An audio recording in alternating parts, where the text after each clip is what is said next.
Hello, everyone. Welcome to another Drop Frames. I don't know what episode. Zeke, take a stab at it, Zeke. What episode is this? This is 8162. 8162. I think that's the same episode as last time. Rami, I told you better finish that up. The chat was going to call you on it. There was so much quesadilla. Yeah, it's so much quesadilla. Is that a sun-kissed? Hold on. What soda is that? No, I didn't have dinner, okay? I was like I just came out of a meeting, important meeting. Sorry for being a little late with the prep. And I've been eating and drinking. Yeah. Is that I'm serious. Is that a sun-kissed? Can I promote brand something? It's Fanta. I don't give a. Oh, it's Fanta. Okay, it's fake sun-kissed. Have you ever had a sun-kissed before? I feel like they're not. Jesse, yes. Is that an American thing? Is that an American thing? I think so. It is. Yes. Is it? I've never. We have Sunkist, we have Squirt, we have Squirt's pretty Sliced. Good. Oh yeah, we got them all. We got all the beverages. Yeah, we do. Dr. Pepper, if you count prune juice. Have you ever had a Big Red? Those are really good. Oh, Big Red's the I feel like all of you are messing with me. None of this. No, these are all real. Big Red though is orange. Y'all got a random name generator there. Just like, let's see how much Rami believes. Big Red is. You mean Ruby Red? Ruby Red. Orange Crush. Big Red's gum, dude. No, Big Red is also a soda. Cool. It's both. Yeah, Big Red's a soda that is mostly in the South and like Midwest. Yep. It tastes like strawberries. Can we just talk about beverages for a quick second? Let's After do it. being in Tokyo and in Berlin, let's talk about it. Every place that I've ever been has all like completely different like brands of beverages. Except, like, there are certain brands that they pick out from major brands, like Coca-Cola, Pepsi brands, that they'll just pepper in. Like, in Tokyo, Dr. Pepper is fucking everywhere. Really? It's everywhere. Yeah, Dr. Pepper is like, you can not have Coca-Cola in a machine, but you'll have Dr. Pepper. They just love that He's shit, an upstanding apparently. businessman with his own practice. Of course they're going to support a doctor. I'm proud of him. I didn't think of it like that, Jess, but yes, that makes total sense. That's why we bring Jessie Cox and Rami around. They have interesting perspectives on things, you know. But in Berlin, at least in Berlin, Germany, it was Sprite. You can get fucking Sprite everywhere. And Fritz Cola, the local German like Berlin brand, which I really don't like. But if you order a Coke in Berlin, you get the Fritz, and it's like the hell is it tastes Fritz? like medicine. Fritz. It tastes like medicine. It's like medicine. Did you have a Fritz, Zeke? I never had a Fritz. You never had a Fritz. You have a Lift or whatever it's called. It's like apple. It's like an apple soda, like Lift or I don't know what it is. Something like that. Those are good. Those are nice. Never had a no, Lift. Sparkling apple juice. That's an Uber, by the way. What you're talking about? Is that? It's a type the of burger Uber, joint I went to, Burgermeister, had like its own brand of like Fritz is like from fruit Hamburg. drinks. Oh, okay. Anyway, yeah. No, I'm glad. Let's talk about Germany. You went to Germany for TwitchCon. We talked about, was that last week, I guess? No, 2 weeks ago. 2 weeks ago, we talked about that if it was a hot fire mess or a hot mess fire, some version of those trash words fire, together. tire Trash fire, fire, all shit that show, stuff. whatever. Yeah, shit show. That we would say so. So I haven't actually talked to anyone except for, well, I've talked to some people, but I can't talk about what they said because they're employees of Twitch. What did you think of TwitchCon EU? How was the event? Yeah. TwitchCon EU was great. And we're supposed to say TwitchCon Europe and not TwitchCon EU. Why? Because because we don't want it to like sound like it's a part of the like European Union. Oh. You know what I'm saying? Like it's like TwitchCon that takes place in Europe, so it's including all things that are not a part of the European Union. We just didn't want that like connotation. I understand the want of different language. Yeah. It's no political reasons. It's just like, let's call it TwitchCon Europe instead of EU because EU is the European Union and that's not the same thing as Europe. Were Brits allowed in after the Brexit into TwitchCon EU? Or did they decide to leave? God. Brexit hasn't happened yet. Oh, I guess it hasn't happened. Yeah. You're right. They pushed it back to Halloween. October. Yeah. The scariest fucking thing. And I think it's because of TwitchCon because they were like, I don't know, should we let these Brits in? They're like, you know what? Let's just push it back. Well, they had to get Sacriel to let them all in this time. We're gonna have some big game releases, Brexit, some more big game releases. It'll be great. Okay. Yeah. That'll be good. Yeah, and they sunk a lot of money into Sacriel, so like, Yeah, no, he was everywhere. they Apparently. didn't want to. They don't want to have to, like not let him in and still pay him. He was everywhere. Apparently, I saw that. Yeah. Yeah, he was kind of the figurehead of that, which I thought was kind of funny because not funny because he doesn't deserve it, because like I know the guy and he's a Yeah, friend of because mine. fuck Sacriel. That's why it was funny. Like, what was he doing there? What was he? Yeah. I don't understand it. Yeah. Anyways. But anyways, if you want to know like how it went, like if it was absolutely, and I said this before like when we were talking before we went live, it was absolutely a testament to German efficiency. It was very much like 9,000 people. We're gonna let 9,000 people in and no more. So they stopped selling tickets at 9,000. Okay. They had plenty of staff on hand to get people in. Like I didn't hear anybody having to wait more than 20, 30 minutes tops to get their badges and get the event. It was great. No lines. Good to hear. Like I went through the partner lines, of course, but I made sure to like ask like, how long did you guys wait? They're like, I got in like 10, 15 minutes, like tops, like every day or both days. And I was like, that's okay, cool. That's pretty excellent. good. So we got that. It was a little bit, it was more intimate. It was more like the first TwitchCon, kind of reminded me of it because there was only like 9,000 people there. So you could walk around, you could talk, you could, it wasn't like, just asses and elbows and sweaty, like nerds, just like getting clogged, like, arteries and veins and stuff. Mm-hmm. Oh, you're giving me such Gamescom vibes. Trust, I've been to Gamescom, man. And let me tell you, that shit is insanity. Zombie hordes is the only way to describe it. I'm so Slow glad I've walking, never been. Stinky. Oh, it's the worst. I hate it so much. See, I don't mind it for the first day because it's an experience. I kind of like being a part of that experience. Like, yes, I was in the throngs, the masses. Like, I was a white blood cell trying to get through, and I was just like fighting my way to get it through the brain, and it was a struggle. But then after the second day, like probably 2 hours in the second day, you're just like, fuck this. Like, do I have to go? You know what? I'm just gonna find a spot and stay there. If anybody wants to find me, I'll just let them know I'm at that spot. Mm-hmm. However, this was not like that. Nothing like that. It was, you could move around very easily. It was actually, for me personally, like this is only pertains to me personally, because at other TwitchCons, like at the American tour, the North American TwitchCons that have been in the past, 60% of my audience is from NA or from US and Canada. Mm-hmm. So I would get stopped, walking somewhere a lot. Here, I wasn't as popular, as big of a deal as I would be at the other TwitchCons. So it was nice to be able to like walk around and like kind of be like incognito, like mid to lower tier, like person someone wants to meet, and it was great.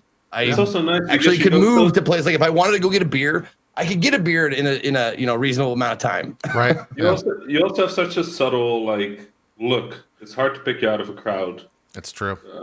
Very true. Like I tried to blend in. He's just trying. He's like halfway there to Jessie Cox. The full cosplay will be later this year when he dyes his beard. It'll be good. And puts a comb in his hair. To see it. I'd love to see it. Yeah. Hold on. I can more the merrier. He's going into his bag of tricks. Well, always worrisome. Like everybody wants more cocks. Like that's like, hold on. I'm gonna try and get like part of the way there. God, you're on it. Yo, you can make this look work. I believe in you. You're doing it. You just need to like, this. Yeah. For podcast listeners, I gotta get a mix between my DJ wheat glasses and my Coke glasses. We got it. Anyway, figure it out. Yeah, you're almost there. You're almost there. Yeah. Don't want to take up too much time talking about it, but like it was very, very well done. They didn't take a lot of chances, which I think is probably the smart thing to do. Yeah. Yeah, they kept everything like this is how it's gonna go, and we're not going to like overextend ourselves, inviting too many people and that kind of thing. There's a lot of people who didn't get tickets. They announced tickets late, and stuff like that. A lot of people didn't come because they thought like, oh shit, it might like be a mess and fall apart and that kind of thing. And I got drunk one night and was railing on people who didn't come because, you know, I'm an asshole like that. I didn't call anybody out by name. I just said like, anybody who didn't come and you could, fuck you, you're an asshole, basically. Okay. And that was just because I was so surprised at how much fun I was having and how simple and easy and not chaotic it was. I had one very minor gripe, and I understand why they didn't have a Twitch party where everyone was invited. They didn't have like a big thing. Fuck those parties. Those are a thing of the past. Fuck those parties. Oh my god. I don't like that. I wanted a party where everyone was invited. Now, sure, it can get over, like it can get big and get. It can. No, it always. It's a shit show. Those parties are fucking crazy. Look. We want two different things. You want the craziness. You like the shoulder to shoulder, can't move, breathe situation. I walk into those and I have a panic attack, and I'm just like, well, there's we a should solution. probably go. We should get out of here. There's a solution to that. Is there? Yes, the solution is like only like produce like even if you had to charge for it, charge a little bit for if you want to go to the Twitch party where everyone's invited and have a set number of tickets and that's it. So you know exactly how many people can show up. But I want a place where everybody can go. Cheers. I get it. That's good. I know. Yeah. Cheers. Yeah. Place. No, they should just do what they did with San Diego and the like Aoki concert at the baseball stadium. I get it. Not every place has a baseball. They got football stadiums somewhere in Germany. You can have it there. You know. Wow. You know what I'm saying? The way you said it was just so smug, like, or football, whatever football. the fuck. Everyone plays football. The football. world calls it. Yeah. Duh. Oh. There's nothing strange about that, Zeke. I'm just blending in, you know? No, I know. But it's funny you mentioned that because outside the City Cube, there was a big open field that was on the City Cube's premises. That was probably, I'm guessing, for like smaller athletic events like a football match or something like that that could have totally easily fit at least half of the attendees there. It could have easily fit 5,000 people. Yeah, for a nice, gathering party thing. I know the logistics. Let me repeat. I know why they didn't do it. Okay, I understand why they didn't do it. They wanted this to be a good example for TwitchCons to come. Mm-hmm. Great job. Fucking excellent. There was no complaints by anybody, no serious complaints. Everybody got in, no lines. There was no like bathroom situations or like not enough food or whatever, blah, blah, blah. Like all the problems that cons can have, it had none of those major problems. Good. Did it. Next year, let's kill it. Because I think it's like after this year, it's going to be twice the size next year because it went so well. I'm surprised it went so well. Me too. That's mind-blowing to me. Yeah. All right. The last question I have on your travel adventures was it a choice or did it just happen that you visited two of the most efficient cities, or rather cities and countries in the world with Tokyo, Germany, and Berlin? Did you just want to see what it's like to be efficient, or what's that about? How was that whole decision? Okay. That was a long thing. Can you break that? Can I bring it down?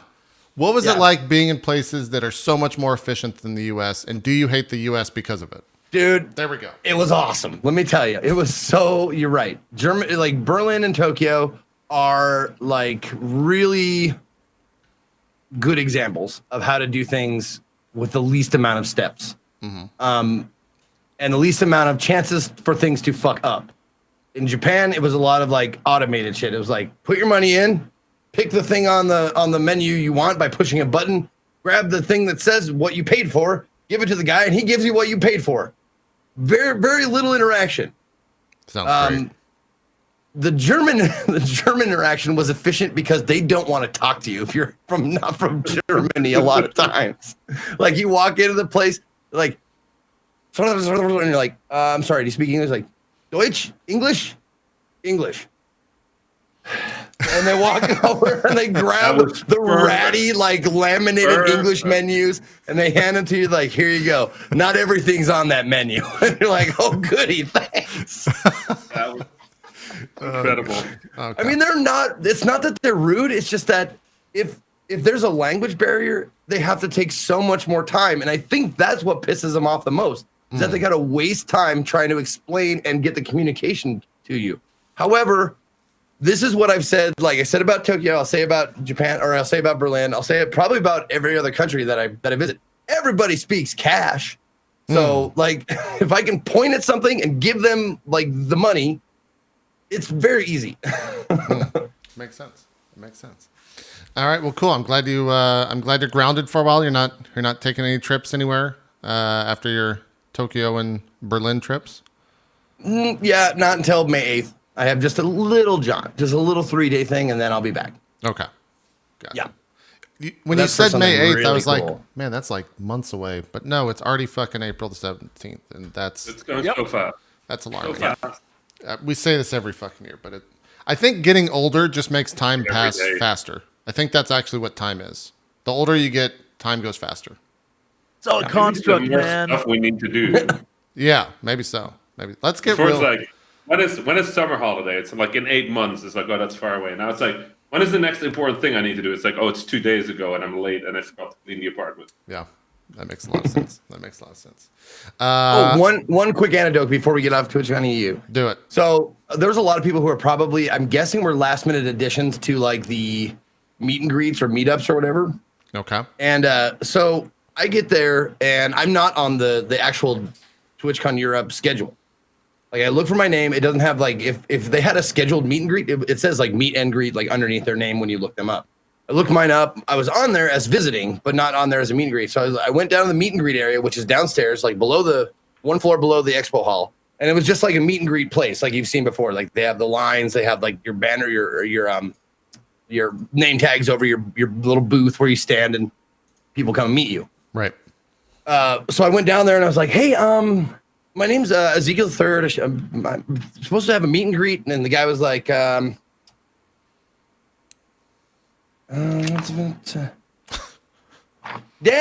hey, Dan.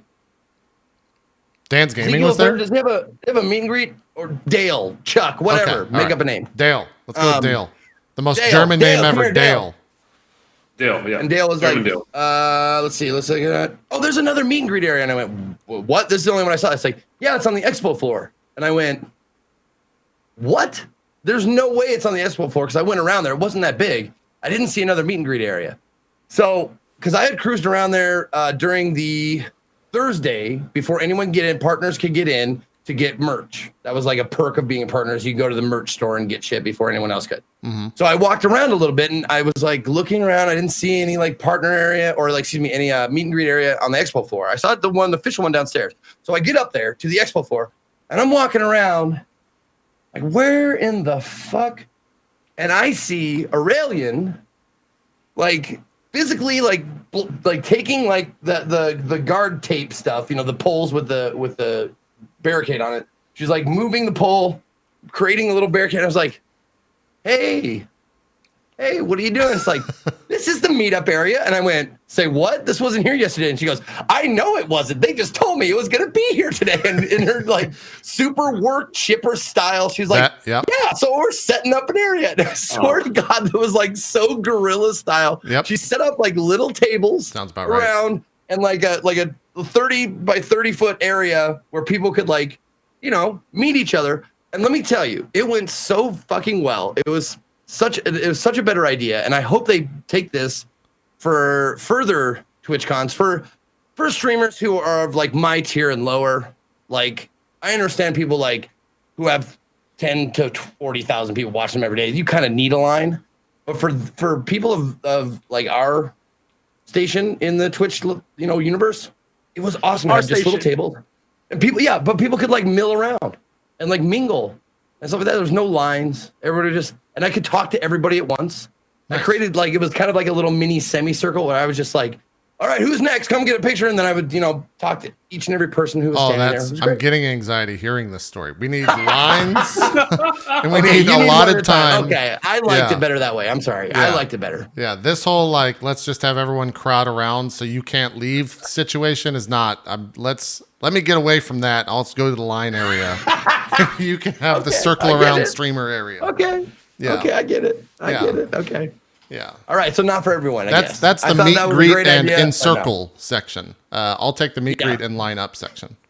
Yeah, meet and greet and Lord of the Flies. Like, Yeah. I'm gonna eat the streamer after we talk to him. Yeah. Exactly. Yeah. But yeah, no, I gotta get props because that was like a last minute. We were supposed to have a room, and then that room got used for something else. So props to Aurelian for just like setting it up on the fly and putting a brave face on, like this is gonna work and everybody's gonna be happy, right? What time of day? Because I could probably line that up with messages to me about work, so I can probably see and tell you really what the mood was. Oh, I'm sure it was 4 p.m. Berlin time was the time of the meet and greet, and I saw her because I checked it out ahead of time to make sure, but I saw her setting up at like I want to say between noon and 1. It's like 7 a.m. Okay, I don't remember that. I wasn't up. We weren't communicating, so I didn't hear that. Maybe. Anyways, I'm glad you had fun in Berlin. Yeah, I'm glad you're back. It's good times. Rami, the last time we heard from you, you were meeting with the king of some country, The Netherlands, some foreign place in Europe. a small place. Yeah, the small king place? and queen. Yeah. It was cool. It was. Was the meeting right before that or right after that? I It don't was remember. literally, I think you were running from the show to go talk to the king. Oh yeah, that sounds about right. Yeah, that was cool. I haven't met that many kings and queens in my life. They were nice people. Like the thing honestly is like they have such a particular role in the Netherlands. They don't really have a political role. They have like sort of like a decorative role. Okay. So they can't really have opinions about stuff. Oh, So so it's they're a just really- figureheads. Yeah, they're kind of figureheads. So the king is very aware of that and has been trained for that all his life. Mm-hmm. His wife, though, the queen, was never taught that. So she was really fun to talk to, and he was very much like, "Oh yeah, that's very interesting." And yeah, that I had a better time talking to the queen. Okay. All right. Yeah, that was fun. It was interesting. It was for the I won an award at the start of this year, or was it last year? Last year, and they wanted to recognize that or something. So it was cool. Okay. Jesse, would you like to react? Can we get a YouTuber? I guess no longer a YouTuber, but we'll get to that in a sec. Can we get a reaction from Jesse Cox there? No longer just facial reactions.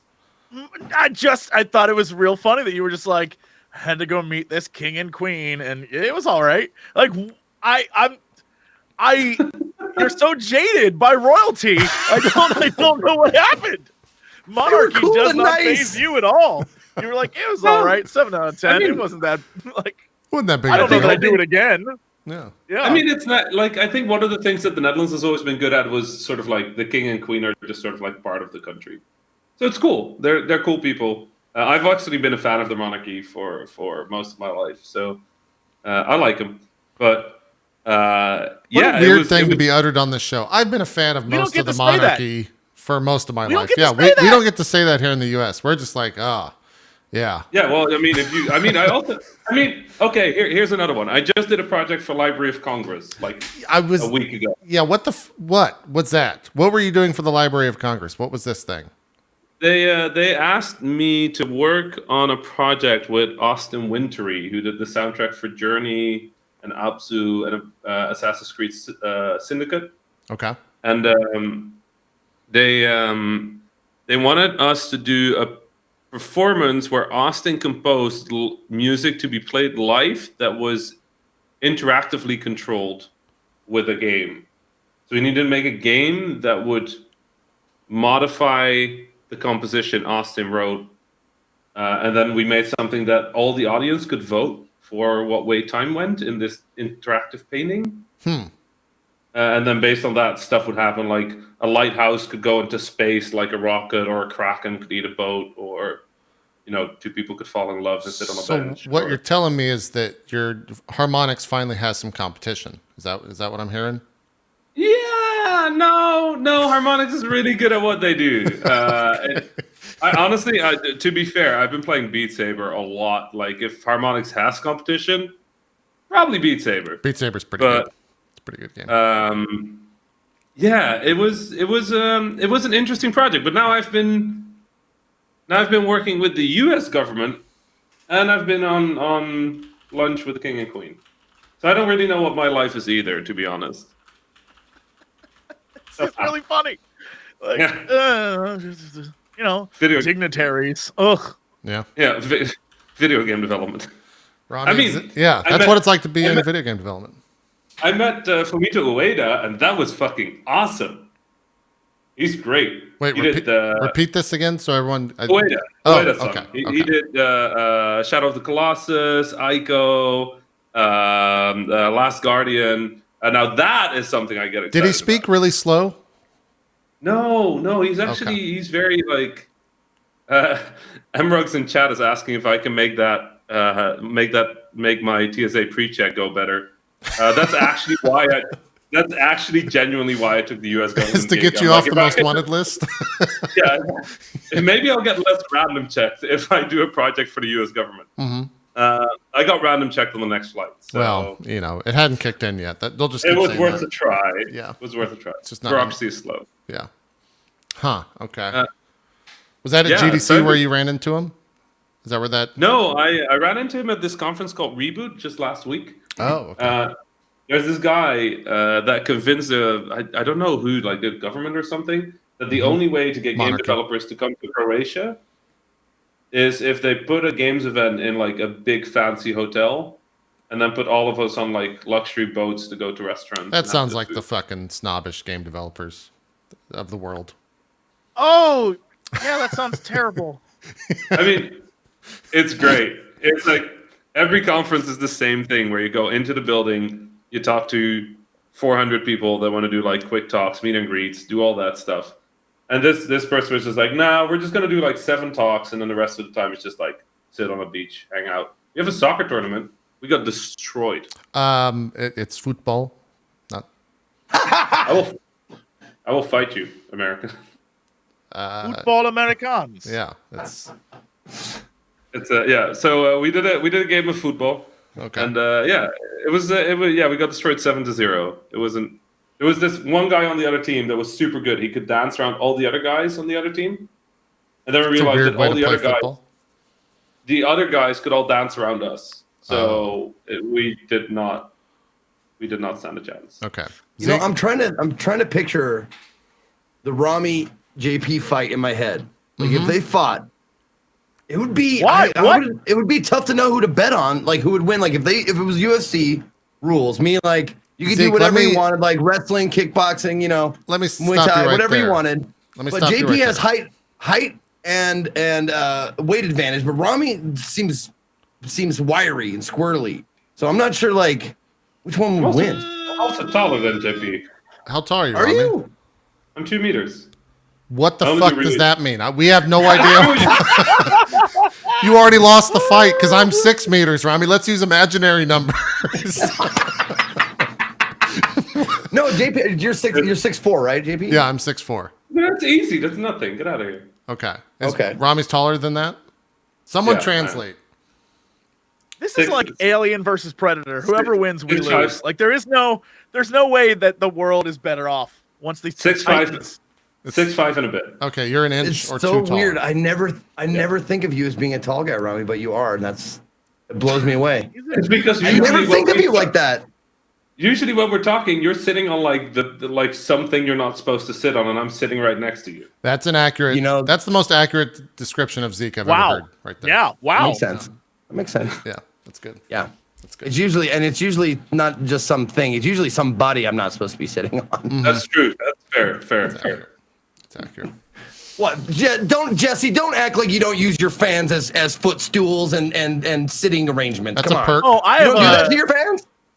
I have like That's the a platinum throne Patreon. made of fan parts. Yeah. Don't worry. Oh, okay. Yeah. Oh, you kill them first. See, I leave them alive at least. Yeah, you know that way they can never not be fans anymore. Fair point. Fair point. YouTube is rough. You got to do some extreme things over there as a YouTuber. Is what I feel. I guess, man. Oh, God. Let's just use that as a segue. You were talking about living on a beach, meeting kings. No and one queens wants to and hear stuff. Rami talk Rami. about this Did I fucking interrupt luxurious you? life. No one cares. And how fucking flippant he is about it. He's like, yeah, they're king and queen. They were cool and nice. What did you do for your convention? Well, I spent some time inspiring everyone I'm ever around. And Okay, well, I played football on a beach. Here's a story then for you. Here's a Okay, story story that time. you. Great, That, here we go. Here's a story to make up for it then. Okay. So 3 weeks ago, during GDC, during the Game Developers Conference, we launched, after years of building up to it, we launched Nuclear Throne for Switch. And it was awesome. We self-published the entire game. Our first game on Switch, we self-published it, right? Which was quite a big achievement. We had a publisher 8 days before launch. They went out of business 8 days before launch. Game development. I self-published a game in 8 days. Is that the first time self-publishing? No, you've done some other For Switch. Yeah, okay. Or for Switch, yeah, sure. Yeah, so we went from not being registered as a developer with Nintendo to being a published developer on Nintendo in 8 days, which is supposed to be a process that takes weeks. I did not really get to sleep much. And I know I'm like against crunch and all that. This wasn't crunch. This was because the reality is that there was a video that was recorded announcing that the game was out now. That video was recorded when our publisher went out of business. Right. So we just had 8 days to get it done. I see. That's why you get to hang with kings and queens, and I'm over true. here So like with a shitty cup. This makes up, right? Like I had an off for GDC because that was my entire GDC, and then every now and then I get to sit on a beach. Are things fair now? Are we good? No, it's not. It's not the fairness of it. It's Right. it's your aloof attitude about everything. Like that's awesome that happens to you. Like you saw me when I came back. I was like really excited and sputtering and stuttering about how great everything is and all this kind of stuff. And you're just like, shit. Awesome shit just happens to me like all the time. And, you know, Like, just kind of awesome rolls good, off awesome my back. bad. If you get, it's just awesome good and bad happens. If you have to let all of it roll off your back. So, Rami, now that you're a publisher, when can we expect some exclusives and your online platform launch? We're starting a store soon. Okay, yeah. Let's We're talk about only it. buying AAA games. Great. That makes a lot of sense. course. It makes a lot of sense. Yep. We're gonna start with Sekiro, but it will only have an easy mode, Sure. and we're taking all the other versions off of the stores. Nice. Good call. That's a great That's probably a good decision. I think it'll go well. Yeah. It'll do well. Is that PC Gamer guy the leader of that whole trend over there? What's the name of the store as well before we get to that? The Vlaanderen store? It's just the Vlambeer store? Or we just got Probably the Vlaam store. the VS? It's on fire all the time. Okay. All the time. Sure. Yep. Nice. People Wow, just call it the VLAM. The VLAM.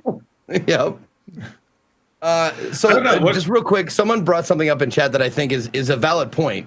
When I was talking about how excited I are and your attitude, he said he's not American. I went, that's a fair point because I want to say people from countries like have that a lot of that country's attitude just because of environment, where you're raised and stuff. Like I'm loud and obnoxious and brash, and a lot of that, not all of it, but a lot of it has to do with being American. And that's like an American quality. And I will say this, like I hung out with a dude from Finland and a dude from Canada, and they stood at doorways, no, you after you, no, please after you, no, it's your, no, please go, it's your, please here, let me hold the door, no, I'll get the door. It was like a polite off, and it was so fucking weird to watch. So you were because in I just Canada. waited for one of them to open the door, and I went through it. Because, like, Great. Live up to the Americanness. I like it. for real though, like Finnish people are super polite and super accommodating, along with Don't wear Canadians as pants. well. Yeah. It's good. They just don't wear pants. The Finnish people are so okay with nudity. It's such a thing. Jesse, any thoughts? Jesse, just any at all? I have so many. I just know. I think it's really funny that like Canada gets off being the polite people, I know some Canadian assholes. I'm just saying they get a pass, and I don't like it. I don't like it. There's some dicks in Canada, and they're just getting a free ride. Like, oh, they're nice. No, there's some assholes up there. They're just like all bundled up, trying to keep warm, but there are still assholes. No, listen, I know some Canadian dickbags as well. Trust me. Okay. I'm just saying, as a whole, I'm glad for the we most got that part, covered. they're Yeah. right. Like there's some truth to that shit, and I witnessed it. Like, Not all Canadians. I would play on them. I would put them in bad situations where they would be forced to go against their nature because I don't care. I'm evil. mean like that. You're an evil And it was person. so fun to watch them just like clam up and be like, "What? I don't know what to do in this situation." It's like, "You want some vodka? You have to ask for it. You have to demand it. If you want a drink in my Airbnb, you have to ask for it. I can see you're thirsty. I saw you looking at it. Wow. You have to demand it from me." You have to demand it. It's messed up. It's messed up. We do not use the word please in this Airbnb. Yeah, there's no. Yeah, it's true. You take it. You pay the iron price. Oh, God. Yes, yes. Fucking yes. I'm going to use that segue because, we have to introduce a new segment into the show, and 2, it's Game of Thrones related. The new segment, the only segment to ever exist on Drop Frames, because we don't have segments, but this is the first one. There's a man in the chat named Crazy Dan, and Crazy Dan has a problem with the only things that he has ever typed in my chat are questions. So on Saturday, we decided that every week he has 3 questions and 3 questions max. That's it. There's no more. He can only ask 3 questions. Every week they reset on Monday at noon Central. Okay? He asked the first question earlier, and this is the question. And this is why the iron price makes sense. If everyone on this week's Drop Frames was a character in Game of Thrones, who would they be and why? Me and Jesse already know this. I'm Braun. Jesse, who did we decide you are? Who did we decide? I forget. The internet decided I was Davos, but you said I was Tyrion. Yeah, you're So, Tyrion. I don't You're know. Tyrion. I'll take 100%. whoever. Both of You're them are Tyrion. great. So. Rami's the mountain, maybe, because he's 6'6". 2 meters. Sorry, he's 2 meters. Maybe Yeah, but Rami. is that his Wait, don't I personality? That's the first thing. That's the first thing I went for. I don't know who Rami would be. Oh, no, he would be the mountain because he hangs out with kings and queens all the time and it doesn't faze him at all. Yeah, You're right. This You're is right. the greatest. You're It's right. great. Is that like Yeah. the defining thing about my personality? It is now. It is now. I'm so sorry. Well, I think mine's pretty easy because it would be between 2. I look and sort of act like Tormund. You It's 100%. like, You're very the torn. Hound. I'll hear. I could be the Hound. No, you're Tormund. You're a Think? Tormund. 100%. You're yeah. Tormund. Either one. I'm fine with either one. You're Tormund, but here's the real question: is who's your Brienne? You know what, What I'm do you saying? mean? Like who's your Brienne of Tarth? Yeah. Who's the woman who you would literally kill 1,000 people for, but she's like, sorry, I'm in love with Prince Charming. We got to get out there. Is that Scott? Yeah. Is it Mr. Scott Evans? My mod? No, he has no. I wouldn't kill 1,000 people for him. I don't even know if I kill one. I might kill like a Half a person? grasshopper or something. All right. Gotcha. Do I finally? I don't really watch Game of Thrones. Do I finally die? You're a zombie at some point. Yeah, you're like but you're quiet. But you're and real- you hang yeah. out with royalty. Yeah. You It just- doesn't Quiet. faze I'm you. not Honestly, quiet. not much of a change, Have you yeah. met me? I'm not quiet. Get out of here. Well, this is you're not a zombie yet. Yeah. Don't worry, there's Oh. time. Yeah. Yeah. Wow, a quiet Rami. I know people who would pay for that. Yeah. Now you got me. Okay, go ahead. I'm gonna think about who I would kill 1,000 soldiers to be with or to whatever. All right. That was question number 1. Second question might come up later in the show. We'll see. Crazy Dan, the man of questions, 3 a week. If he blows all 3 this week, this is great because then he doesn't have any questions for me later on in the stream this week, which is just going to be a grand time. Anyways. Oh, I got it. Oh. I got it. Who is it? Adam Coble. Okay. Beautiful. Adam Cole will be my Is Brienne. I would kill your- is 1,000 your people Brienne? in his name. Wow. You might have to get Beautiful. like That's 2 Adam beautiful. Cobles to be the size of Brienne, but you know, it's fine. You don't have to. They don't have to be the same in stature. But Dude took me to Tokyo, man. I mean, no, I mean, there's a lot of fine. I'm gonna quote Silent Bob, so it's not the right gender, but A lot of fine women out there. Not every one of them is going to bring you to Tokyo and show you a good time. That's true. It's a true statement. Somehow, still in the intro of this show, I don't even know what the show's about anymore.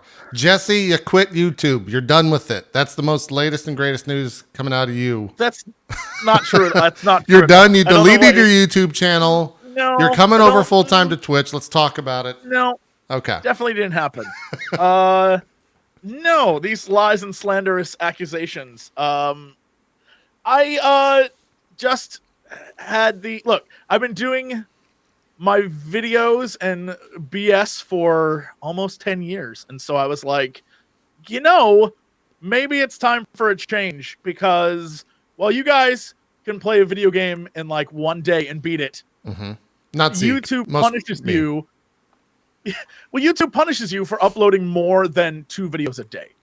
And so it's either I upload one 12-hour video, which no one's going to watch, or you like parse it out over many days. By the time it's like day 3 and I have a video, yeah, it's already beaten. No one gives a shit. So Let's Plays are not a viable thing on YouTube.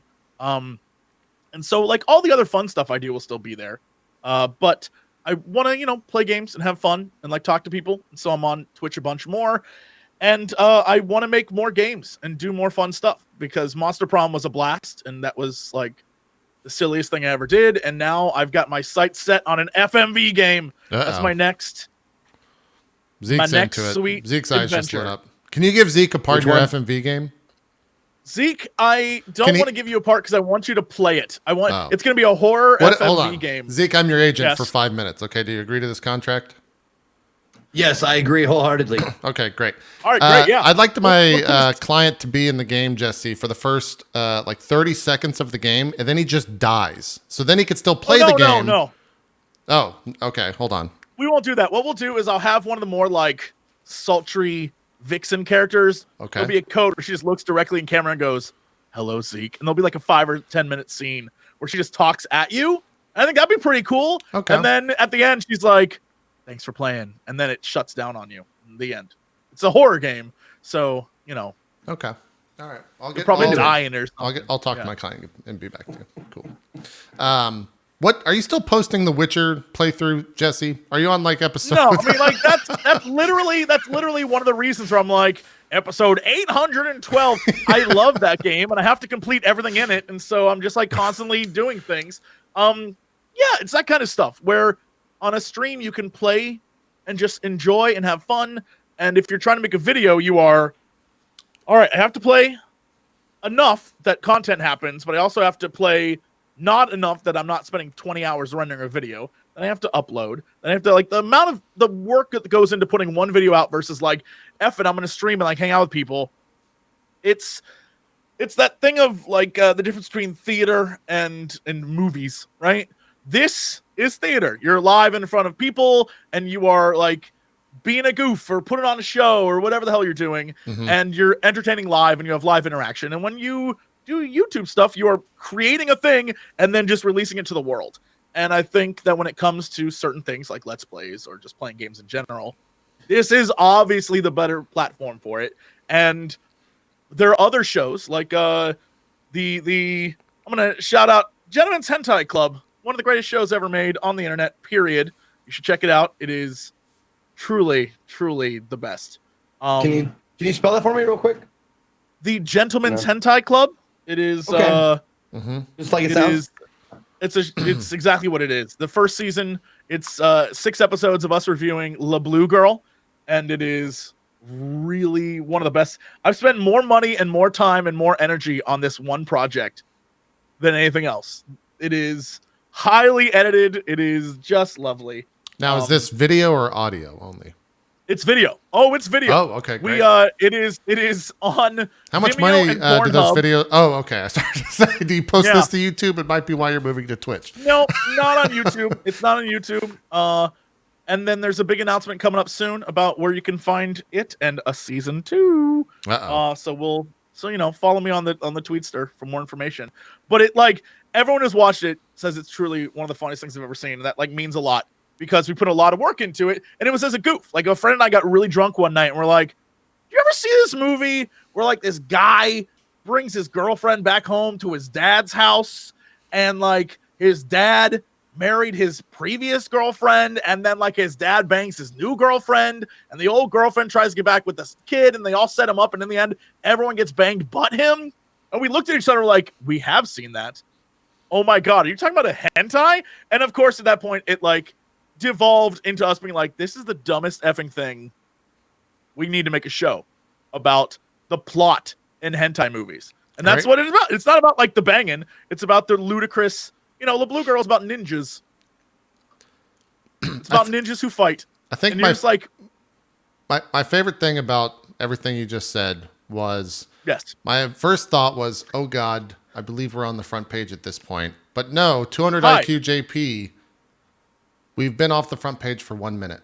We went off 1 minute ago, and that's when he started that story. So we're good. We're great. Beautifully timed. You're welcome, everyone. Beautifully timed. And it's literally just us having a good old time. And it became like something that people really responded to, which is weird to think about, right? You're like, oh, okay. And it was one of the most fun things I had. I laughed the entire way through. It was like 3 months of just hilarity. And I was like, shit, I need to make more stuff like that. I need to make more things that make me just really happy. And a lot of the times, much of what I do doesn't. And so I was like, you know what? I'm going to like make things that I can enjoy. And so, yeah, we're doing more Monster Prom stuff. And I want to make this FMV game. And so we're meeting this week to start scripting and stuff. I'm excited. It's going to be, more than just your usual BS for me. So get ready, internet. Good. I'm coming for your internet dollars. Okay. I want them all. Well, you bringing up hentai and stuff, and it made me remember like any conversation I've had with a group of people, and I've mentioned like something about furries or being a furry or something like that. Like if it's 10 people, 8 of them will be like, oh man, that's really weird. And the other 2 will be like just a split second delayed because they're like, yeah, that's weird, right? And I get those guys and I'm like, I know where your head's at. I know you're in there. You're in the weirdness.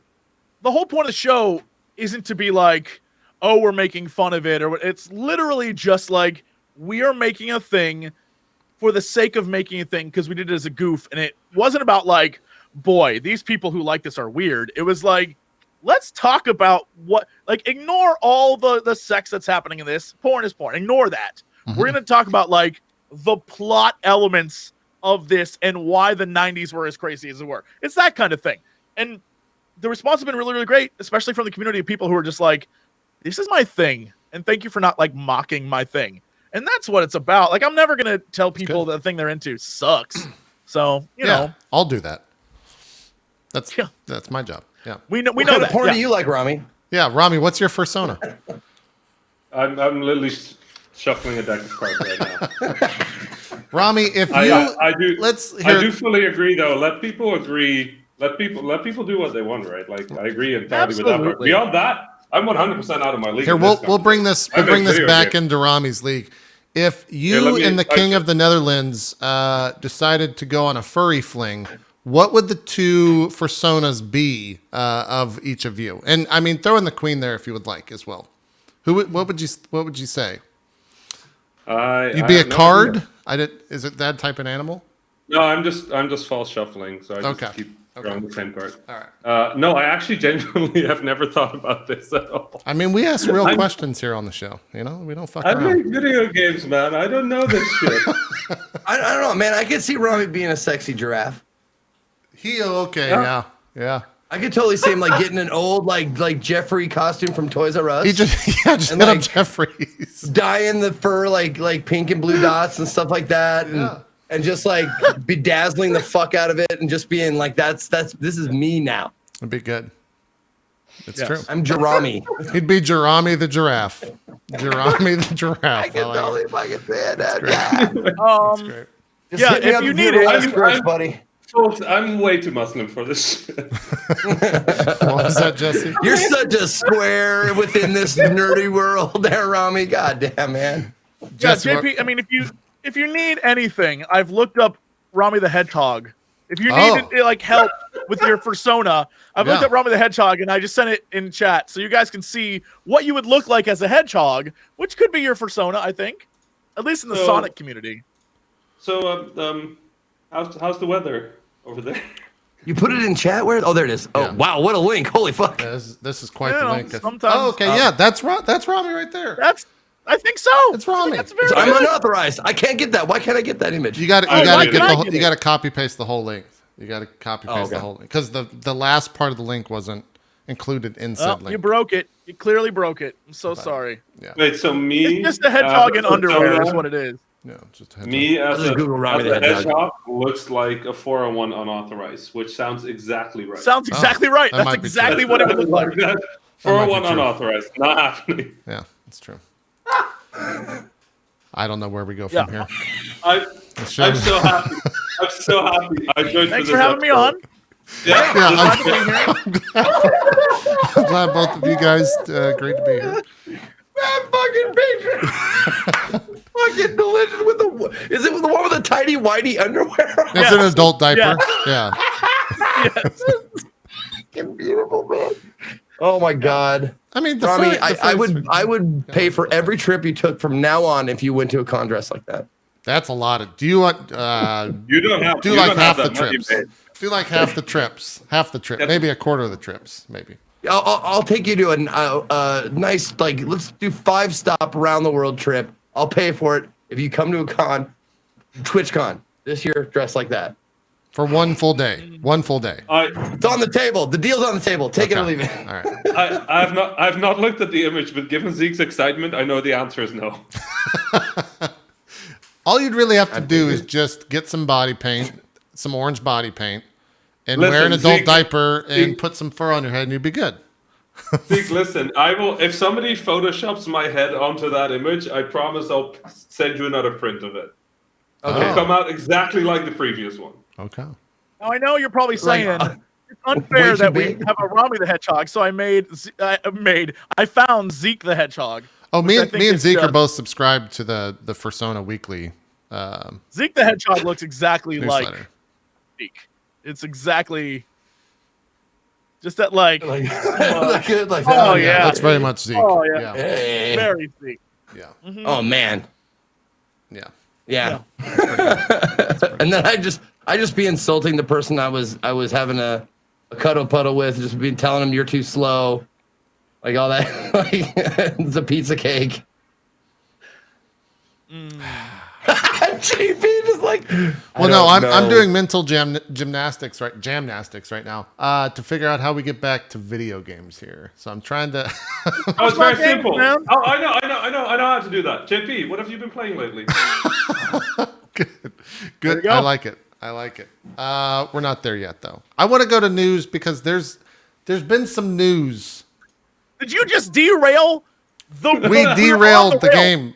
We derailed because no, the news is important right now. No one wants to hear You me were talk on about the Anno. rail, and you were I like, tried. I really tried. Yeah, I really this show, did. this show has Bless no you. rails. There's no rails on it. That's just bless the thing. your sweetheart. Yeah, that's just how it is. Rami, tell me everything you know about the next PlayStation. Wow. I mean, Everything. Just put it on. Look, we know that you're the person that talked to Wired. We know where they got their information from. That's actually not true. Don't put that anywhere, chat. Let's talk about the next PlayStation because it's not the PlayStation In 5. case you were wondering, he didn't call it. what print that Rami was talking about. Just I've broken this out once before, but this is one of my favorite items that I own. Nice. It's just a giant picture, semi-blurry, of John Carnage and the Rami standing outside an elevator. That's good. so That's good. What? Why? What? For so what he reason? said I should print. He said I should print it as a motivational poster, and I got inches and centimeters mixed up, and it came out a little bit bigger, a little bit bigger than I thought. That's how it goes. I saw it and I said, I want a poster of that, like one of those inspiration posters. Just says inspiration of you guys just standing outside in front of a fucking elevator. And I got this in the mail, this huge portrait. I mean, I don't know how much it cost you, man, but like, yeah, he mixed up the centimeters and inches instead of like, you know, a little like desktop thing. It's this huge fucking poster. It's great. Anyway, PS next gen. PS next gen. Not the I'm PS5. excited. PS Next Gen. Yeah.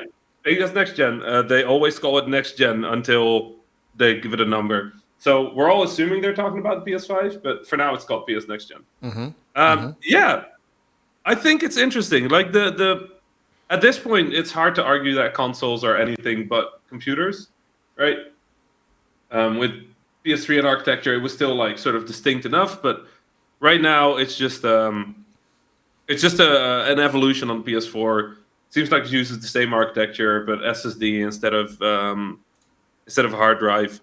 That'll make a huge difference, honestly. Well, it's like next gen SSDs, not like you should put a point on that in the fact that it's unreleased hardware when it comes to SSDs. I think it's first supported by AMD's new CPU that's supposed to come out this summer. I think is the date on that for this next gen SSD that the PlayStation is supposed to have.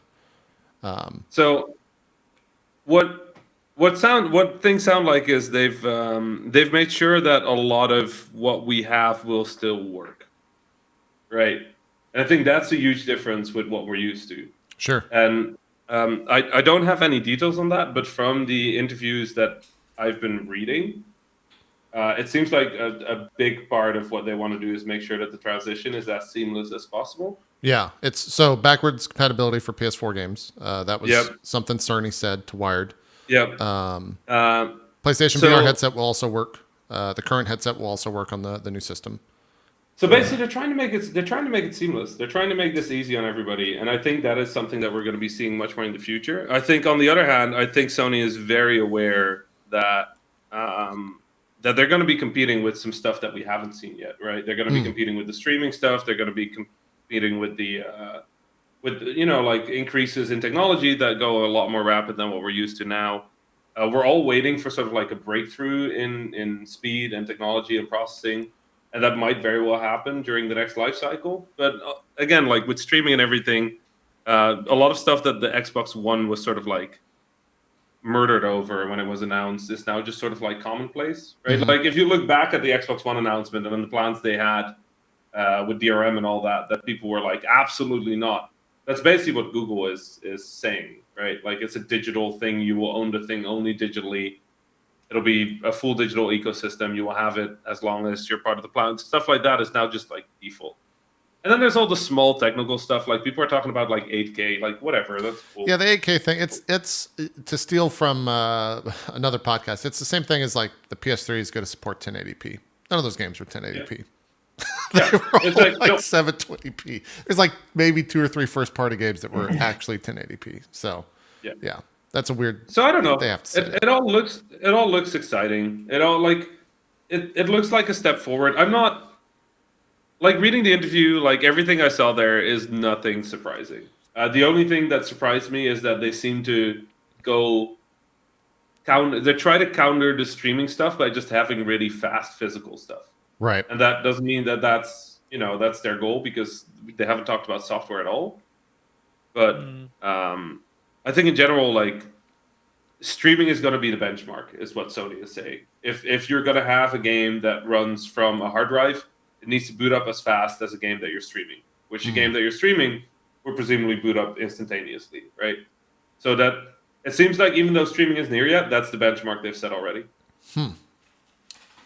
I don't know. That's kind of scary with Google already coming into the marketplace and like pushing that much weight onto Sony. And granted, it's not just Google. I mean, Microsoft is out there talking about streaming stuff, and Sony's been doing the streaming stuff as well. But yeah, I guess we'll see what happens. It's an interesting time. Yeah, I mean, it's always great when we're in this kind of middling period where we're starting to learn about new hardware and all that stuff, and we're getting ready for the transition. But yeah. You know what I find interesting? I find interesting that Sony doesn't seem to know how they're going to announce this. Like an interview in Wired. Yeah, that's a little weird. But they're not going to be at E3, and they're trying to get out ahead of everyone. So I mean, I have a good idea for how to announce a console. What's There's that? This event in LA. It's called E3. Nah, man. What if we just did our own mini events and we called it the PlayStation Direct? They have PlayStation. They have PSX. Oh wait, at the hold end of on. the year Nintendo already does that. It's the PlayStation PSX is gone, right? thing. What is their PlayStation little direct? Cool. called? State of Play. State of Play. Yeah. Weird. I don't know. Like I'm just I'm a little confused by how they're going about this, but I have a lot of faith in Mark and the team on the hardware side. Like Mark Cerny is one of the cleverest people you meet in the games industry, and he has such a good,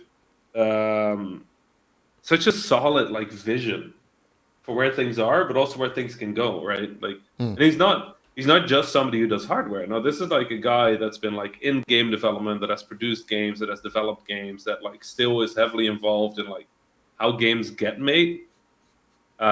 And he's doing the hardware for a developer. That's super exciting. So yeah, I'm bring this PlayStation next gen. Jesse, what are you? How do you feel about all this stuff? Did you read the article at all, or catch any of the bullets from it? I think it's smart of them to get out ahead of everyone and start being like, hey, we're working on this. Big things are coming. It especially makes a lot of sense when you look at all the games they were trying to push that haven't even seen like anything close to a release date. And so it's nice of them to be like, yeah, it's probably going to be on whatever the PS5 is going to, whatever that is. It'll probably be like a dual release things. I think I read an article about Death Stranding the other day. Yeah, do you think was very similar to that? Are we even going to see that on PS4 anymore? Is that 100% locked in? I feel like there will be a version on PS4, but I feel like PS5 is going to be the thing that you have to play it on. And yeah, I think everything about it, I was like, cool. All this seems great. I think the only thing that I was just like, all right, was the 8K thing. But I think everyone has expressed it already that's ridiculous. Like, yeah, it's clearly future-proofing, but also in a way that, it's in a way that is barely anything does 4K. Like, I would be surprised if, like, 8K is one of those things that seems ridiculous. Like, the jump is so ludicrous. You're just like, all right, I guess this is us now. Right. I don't, it seems like a weird number to throw out there, but I guess you got to do what you got to do in order to sell your console. I mean, it's one of those things where, like, by the time this console goes out of business, 8K will start being a standard, right? Right. Absolutely, yeah. But having that already in 5 years ahead is not a bad idea. Like, one of my favorite parts of any hardware cycle is this exact part, where we started to talk about the next thing, but every developer now has such a good grip on how the PlayStation 4 operates, what you can do with it, where you can push it, where it doesn't, like, push as well, like, what breaks, what doesn't break. Like, the best games for every console get made now. Right. Right? And I can't wait what that looks like when the PS Next Gen is at the end of its cycle and we figured out exactly how to get to 8K, what to do exactly with that, like how to use that RTX at its best. What about VR for the, like, I'm really interested in that. Like, even though I know it is consistently just like, a fun side thing, I would love to.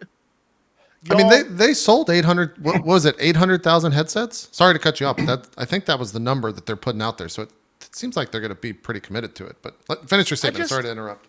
Oh no! All I was going to say is I just want to live long enough so I can have a freaking holodeck. That's all I need in my life, and then I'll just die in it and never leave.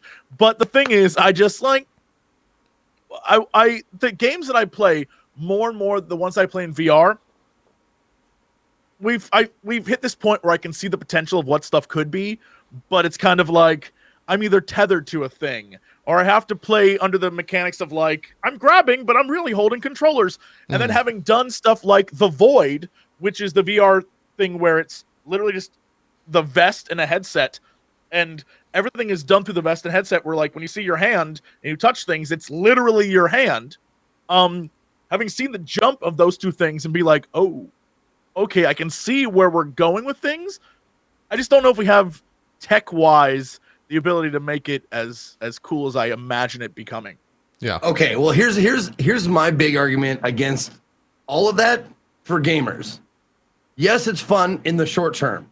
But you know what else is fun in the short term, but also takes fucking a lot of energy? Laser tag. Laser tag's fucking awesome. But I don't want to play that every day. I just want to sit on my ass in front of a screen and play a video game. Sure. And VR, like, it's fun for a little bit to get up and like do stuff like, pretend you're a wizard throwing spells and all this kind of stuff. But most of the time, I want the easiest way I can just sit here with a screen. Sure. Yeah. I played a lot of VR. I love it. I absolutely love it. But it has a shelf, or it has like its place. Like VR porn is one of those things for me. Well, I guess what I was getting most at of the time, I don't want to go through the effort. I'm so sorry, Remy. I'm so sorry. No, It's okay. like what I was getting at was for the next generation of consoles. I wasn't like we need all VR, but Right. like, I wonder, because one of the biggest problems with VR is the screen size and the resolution and all that BS. Like, do they say, okay, we're gonna make better stuff with VR, or is that like maybe we're done with it for like this console generation? We got what we got, and if you want VR stuff, play it on PC. But we at Sony are like, we're done for now. Like, or did they sell enough, like you said, where they're like, we're in it now, let's keep doing it? I mean, I have no clue. Chat was saying my 800, it was 4 million headsets is what they sold. And in that interview with Wired, Cerny said they wanted to support VR. So the headsets are going to work. Mine right here. Yeah, mine's somewhere over in the other room. But I would be very surprised to not see a new headset for the PS next have generation. you all been playing? Have you all been playing at GDC or some event, like some of the next gen like VR stuff? I've not seen anything like next gen. I've played Skyrim extensively. What's the next gen VR stuff? I mean, upcoming is obviously first is like Oculus Quest, I think. Yeah, so I know the names, but I don't know the differences. I know there's a billion fucking VR headsets, and I have to buy all of them. The biggest revolution right now is that they're going from outside in tracking to inside out tracking. Right. So instead of using those little sensors that you have with the Oculus or the base station with the Vive, or even the PlayStation camera with PSVR, what's happening now is they're untethering the device from cables and from the sensors, which means that in the headset instead are cameras that keep track of how you're moving and actually processing what those cameras see to figure out how you're moving. You know what? I thought it wasn't going to work. I've had a demo. It works. It's magic. Like putting one of those.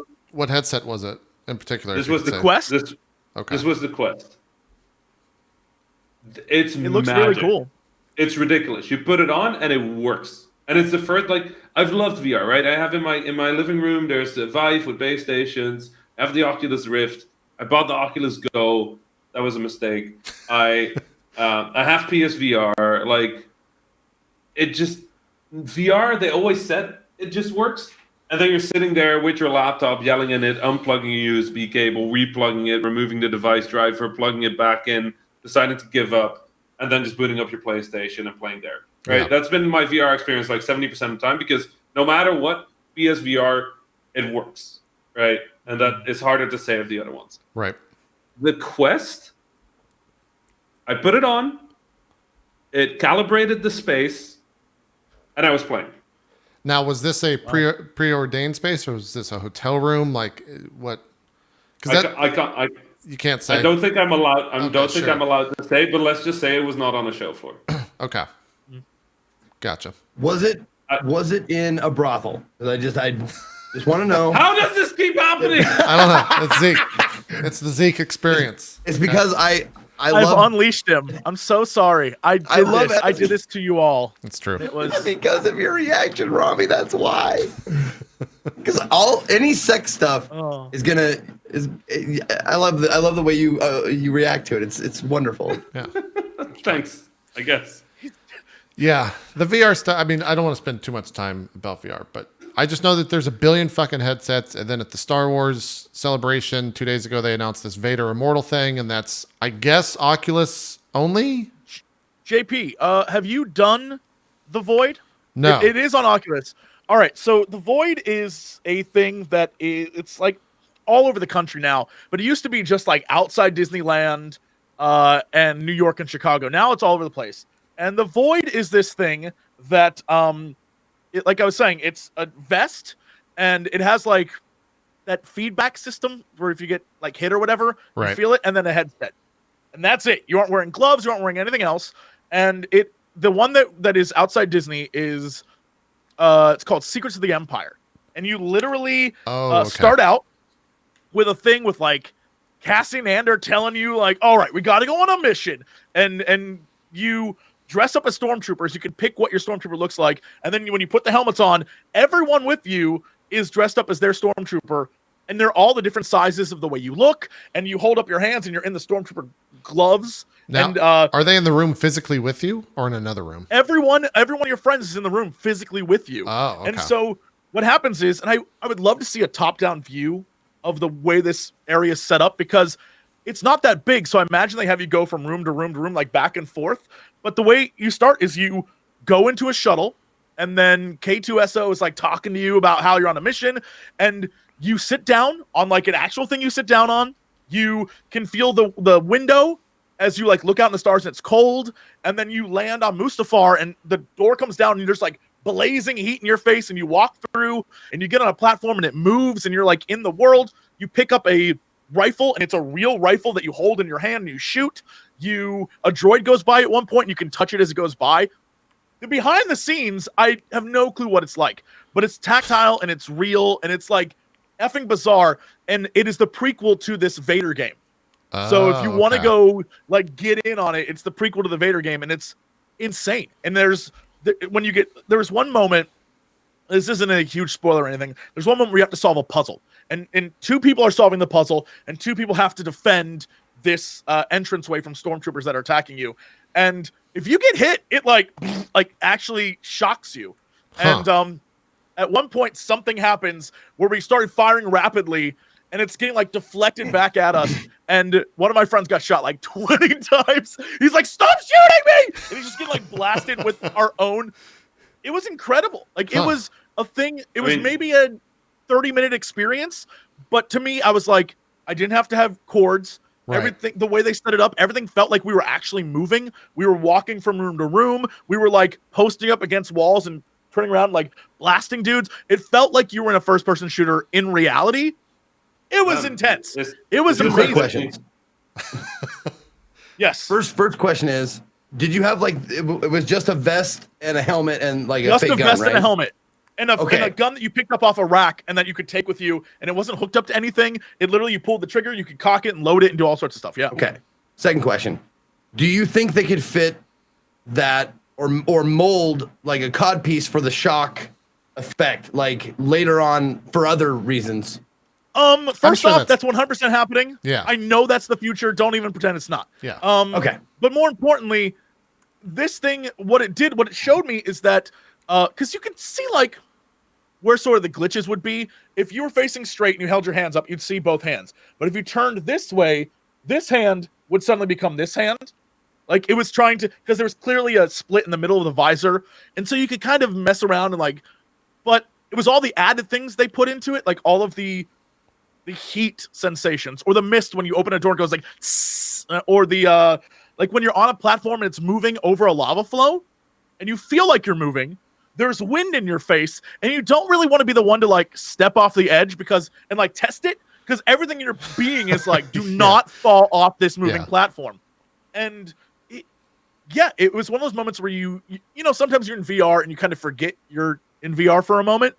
This was like that for a full 30 minutes. It was crazy. It's that kind of, I think they have one that's a Ghostbusters experience, and they have one that is like a horror game experience, and I think they just have a Wreck-It Ralph one now as well. But like the whole idea and the concept, once I played that, I was like, I need to see where this goes. I don't necessarily know that it's going to be great. Yeah, the outcome could be. Unless you're a millionaire and can put yourself in a room with a heater, some fans, right, and some different stuff, it's gonna be hard to do that and simulate that at home. But they are super immersive things, and I think it really because I've done one of those in Singapore, and it's super immersive, right? Like you're completely like it feels real, and they can do lots of interesting tricks with it. Like they can make you move between two floors without actually moving you between two floors. It's just a floor that rumbles. Yeah. But it feels like an elevator, because in the game it plays like an elevator. So they can just open and close doors, so that you can only take the doors that are there in the virtual world. Right. And now the room that you're in is like locked at the place you came out of, and it just displays an elevator in the meanwhile. It's super interesting, and it's fascinating how they built that stuff. It just makes me wonder: is this how Disney gets like rid of political enemies? It's got like, it's a VR game. Traps them in a VR game forever. Yeah. Yeah. They just put them in the room and then make them a VR target and just have some random person. Now we're gonna like, jump into simulation conspiracies, and good. that's a bad path to go down. That's- We might be I'm plugged on the in right now, robot man. side. Yeah. Yeah. Robots are Listen, great. man, She's if you want to decided to see, if you want to take a peek behind the veil, dude, all you gotta do is come with me to Burning Man. I will show you what's actually like, what's going on, what the man is feeding you, and the wall you put up in front of yourself, and I'll take the veil off and then show you what's real and what's not. I'm just saying, man, you got to go out there, dude. You won't know unless you're Is there. the veil out there in the desert? Is that why everyone goes out there? Is because there's the No, it's literal veil that you thinnest. just pull back? It's thinnest there. The veil is thinnest there, Oh, and you can okay. you can't tear through it, man. But you can get like a peek. You can get a little peeky peek through and see what's real. Great.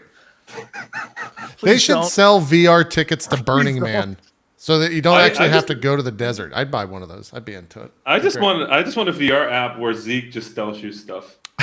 And you sit there. Zeke's just in Just front sit of you there. talking to you. Yeah, he'll walk off stage and come back. This is my first suit. This is how it goes. Yeah, it'd be good. It'd be good. You know, every stupid, outlandish, or strange analogy I make becomes reality. It just happens. It pops into Yeah, existence. man. Oh shit. That'd be it. That'd be doozy. Let me write this down. Yeah, write that Too down. much power. That's too much power. Write that down. I don't know if we have anything else to say on the PlayStation stuff, except that we'll see how long. Maybe Rami, you can't answer this, but when do you think all this starts to come to fruition? You think 2020 into 2019? So one of the weird things about the games industry is that it's become less and less clear when people start talking about stuff. It used to be you start talking like 2 years in advance, right? Yeah. Have like a year to like spin up the hardware hype and then a year to spin up the software hype, and there you go. Nowadays, though, Who knows? nobody knows. Like, this is not going to be a 2019 thing. Like, I genuinely don't Sure. think so. Like, it sounds like a lot of it is like moving early enough that they were talking about dev kits, that some of the developers have dev kits, but they were also talking about like incomplete hardware specs. Like, you can't have both, right? Like, so it feels like they're sending like sort of like spec kits to developers, but like, this is approximately what we think you'll get out of our hardware, more than this is the exact hardware. That's something that platforms have done, where they just go like, here, use this computer. This is approximately the power that you're going to get. Like, make a game on this. Right. So yeah, like think probably not before Q2, like not before end of Q2 2020, and probably not later than Q2 2021. That's what I would guess. Sounds about right. That makes a lot of sense.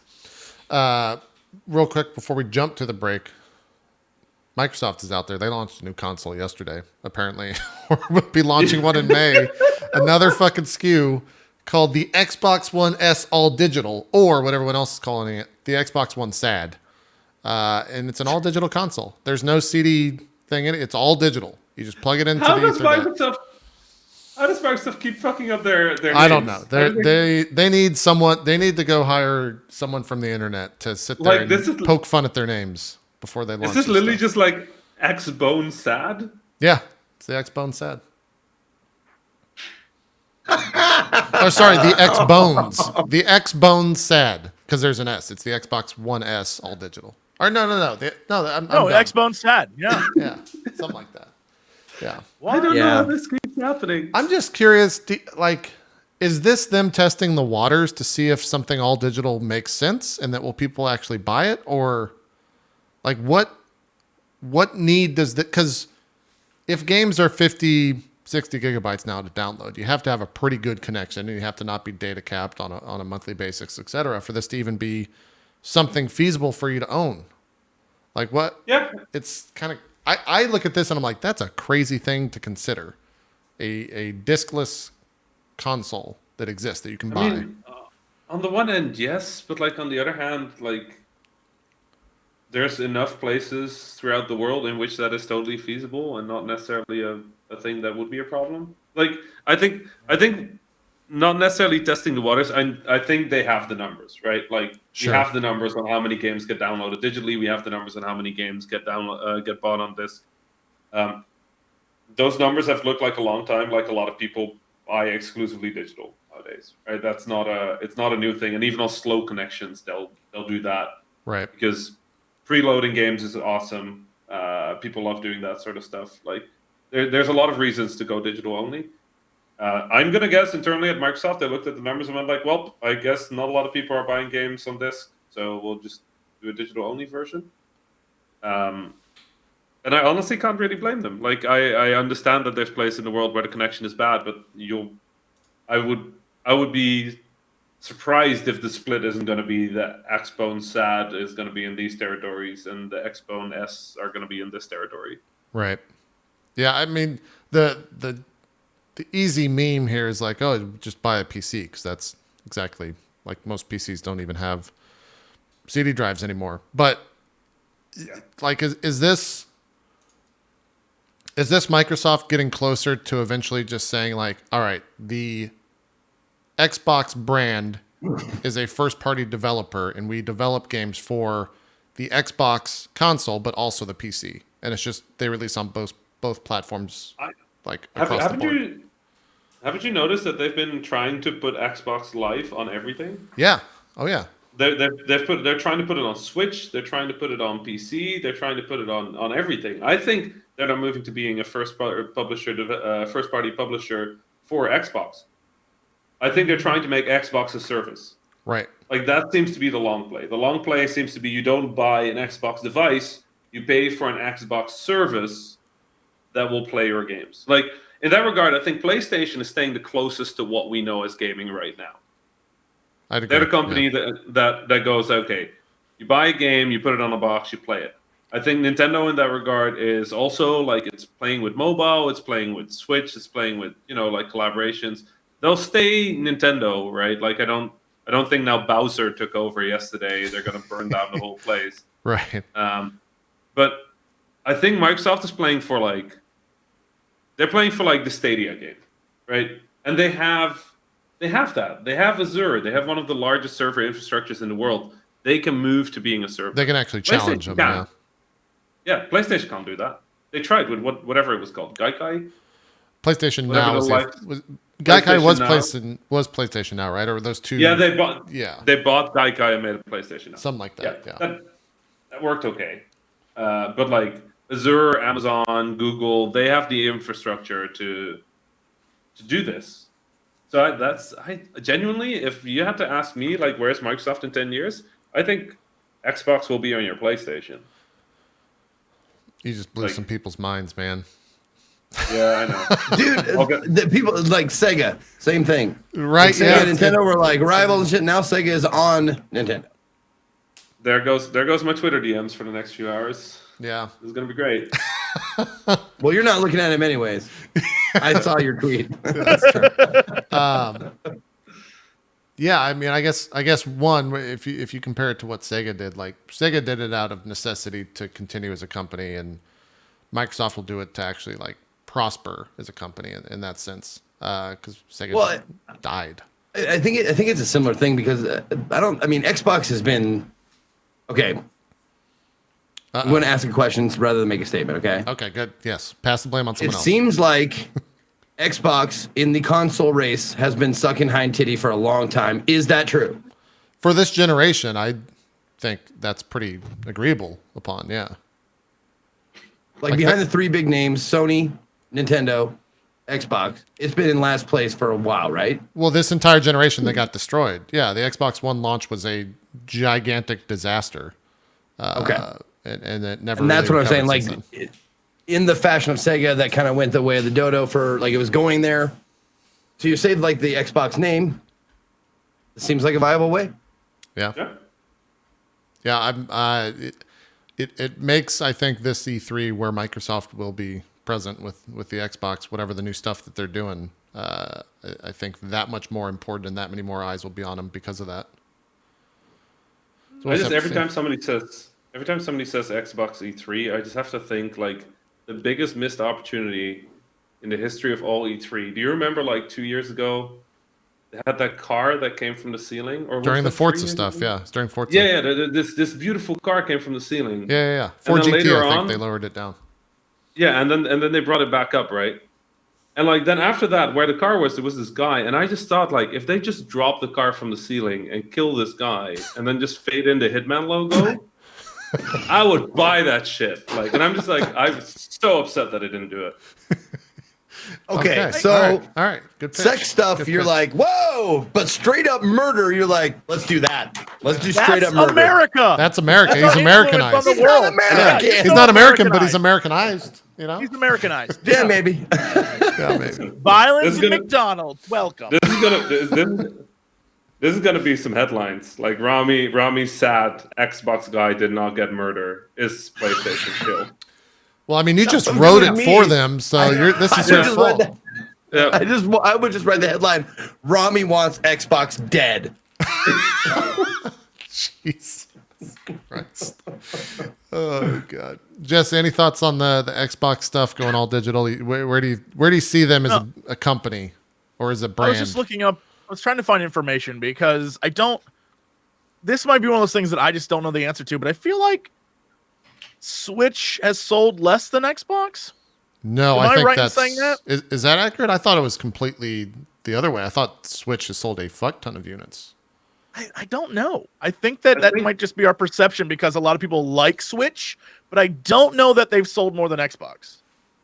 I think you're right, but let me double check that. I guess Switch I hasn't feel been like- out that long. Switch is first right now. I thought I saw somewhere that I don't So believe that. Switch, there's 32.2 million Switches around, and there's about 40 million Xbox Ones around. okay, all right. I mean, that means that the Switch is selling Very better, good right? though. Because Yeah, very The good. Xbox Yeah. One has been out for like 4 more years, so Right. Switch is definitely outselling Xbox. Right. There's more Xboxes than Switches out Well, there. this is a random chat? We'll probably have to answer this because I'm not. Didn't I see something where Nintendo was like the only video game company in the top 10 or top 100 earning brands in America or something this year? Some stat like that, I want to say. So I think Nintendo's doing just fine if that's your worry, Jesse. No, I'm not worried. I'm just trying to, for the sake of clarity, I just want to make sure that, because I think just for the argument's sake of Xbox, the minute I saw them doing Xbox Live on PC, I was like, they're kind of cannibalizing any market that they have, because why would I haven't turned on my Xbox for anything except for if I wanted to watch Netflix or whatever, and now my TV does that. So Sure. that my Xbox is just sitting there. And if I have a game that is Xbox exclusive, now I can just get it on my computer. And in my mind, I'm like, it plays better. So what is the point? Why do I need an Xbox? What? And it's just Hold on. it's very weird. We're going on an adventure with Zeke. I don't know if you can see. That just looks like a black abyss. Can you see those right here? Like you see the Just- Xbox Oh logo, the yeah, box. right? you see the Xbox logo. There are 2 of them. There's one right here and one right here. 2 Xbox One Xbox boxes, unopened, completely unopened. Yeah. Yeah. And it's not that I don't want to play things on Xbox. I do, but I just download them on my PC. And I have my controller, and I'm like, okay, cool. I don't need my Xbox. And so I'd be fine if they went to just service-based stuff, because that's kind of how I use them anyway. Yeah. Well, and I think Microsoft is okay with you playing stuff on PC as well. Oh, absolutely. Right, Yeah, they have no so- problem. Yeah, they don't care, which I just think is crazy that then there's this whole, like, we make a console, same thing, it's an exclusive. Yeah. Like, all right. Well, do you think that maybe that's just because some people prefer that form factor? Some people just prefer a box under absolutely. Some people want to get a basically box and put it under their Yeah, television. it's like the and then you're- Steam box. Yeah. It's like the Steam box from Microsoft. Yeah. I mean, Right. maybe Some we'll people go. like the idea of physical games. They like Yeah. the idea of opening the thing, putting the disc in. I get that too, which is why then having the SAD, I'm like, what? So Why did they- The how did sad. they come up with that God, name? that's a good name. It's a good name. Oh my god. Yeah. Maybe in the future we'll see Sony start to put the next generation PlayStation inside the TV, just like they did with the PlayStation 2s back in the day. Then they'll just sell the TV and that's it. You don't even buy the console anymore. You just sell the fucking TV. Be great. that's I mean, like buying a computer that's only a monitor. Right. Like why would you do that? Like I get it's easier. a but, lot of like, people it's- do. A lot Yeah, of people but do. it's All like- in ones, man. Yeah, all-in-ones are a thing. People are into that shit. Yeah, man. Microsoft did. Mac did that, right? Mac Yeah. was really like, yeah. Mac was all-in-one for a long time. Yeah. Anyway, I'm just curious where things are going right now. Like, like the streaming thing is not going to go away, right? Like this is happening, and it's happening hard. yeah, I mean, you Like, were at GDC when that stuff got Google- announced. Was everyone just nonstop talking about that in a It's the positive only way? thing. Yeah. Okay. Because like here's the thing.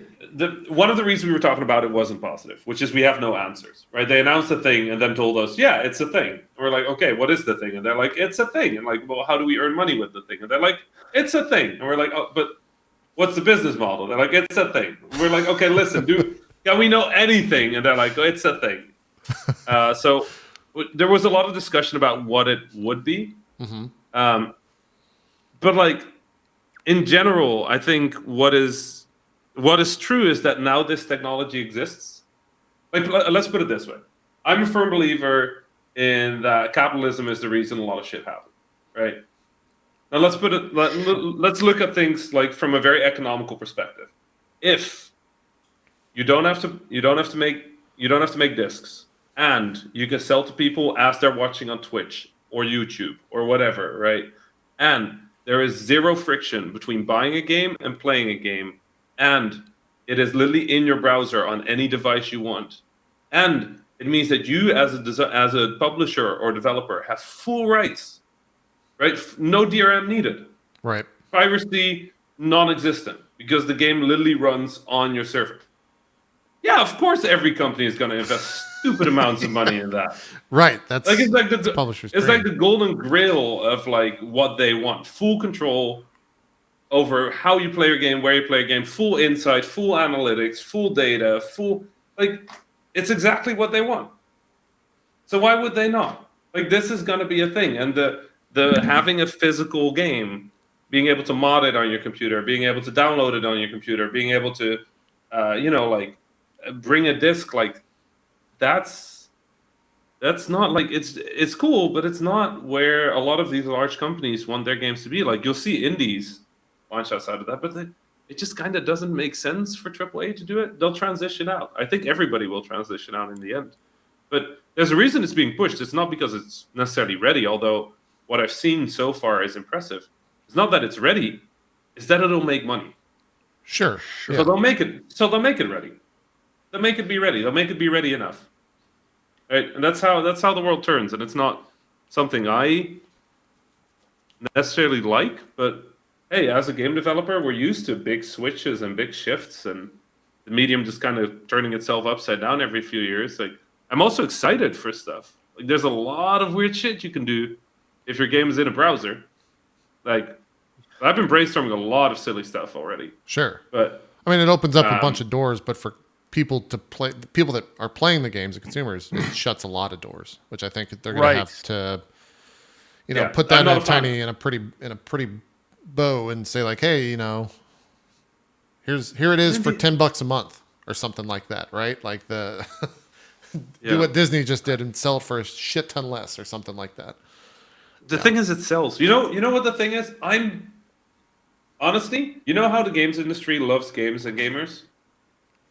Because we're not just making free-to-play stuff right now, right? Every time somebody goes, we're making a single-player game, the fight they have to do up top in their company to convince them to not do a free-to-play microtransaction thing. Like every single player that comes out, God of War coming out, that's a fucking miracle right there. Like trying to convince EA to do a single-player Star Wars after they just killed one. Right. That's a fun. Any game that isn't just like the most cynical mobile phone ripoff right now is a fight. Yeah. It's a fight because mobile makes more money than us. Mobile makes more money than AAA. That's ridiculous. It has been that way for the longest time too. And they're interesting. They're interesting games. Sure, there's good games on mobile. I love a lot of my mobile games. And no shade towards mobile games, right? Like a lot of respect for people who can make those. But seriously, the fact that AAA is doing big games right now, whoo, that's happening because somebody manages to convince the money that there is value in these games. And every time a game comes out and people go like, oh, it's cynical, there's microtransactions in it, very often I go like, you fuckers know how hard somebody fought to not make this game just microtransactions, right? There's somebody up there in the company that went to a board meeting where there were 30 people sitting there with a big graph that goes on the one side, no microtransactions, and so it's like a big zero with a $sign and in like red and like 4 arrows around it. Yeah. And then like free to play, and it's just like Scrooge McDuck, right? Yeah. And they walked into the meeting Grabbing and they went coins and like them. watching you with it. Yeah. Yeah. And they went into the meeting and they fought those guys and those people in that room until at some point they went and relented, right? Yeah. Like, shit. Like, people love this. People in this medium love this medium, and they love gamers and love games. But like, I love how you. I love how it gets broken down. Like they all the guys look at each other.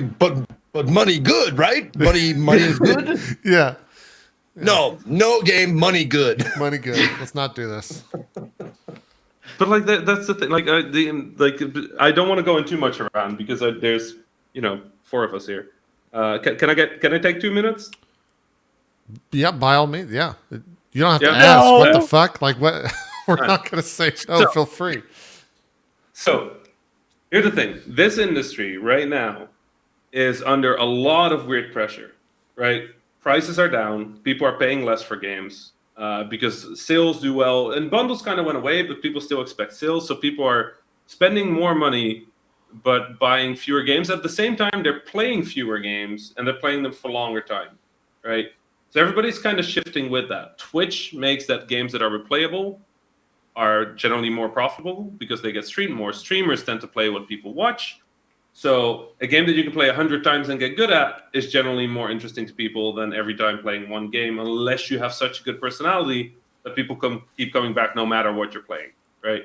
Mm-hmm. So if you look at the economics of Twitch, you look at the economics of selling games, it's right now everything says make an online multiplayer game with microtransactions that also costs about $60 and then just release content over time, right?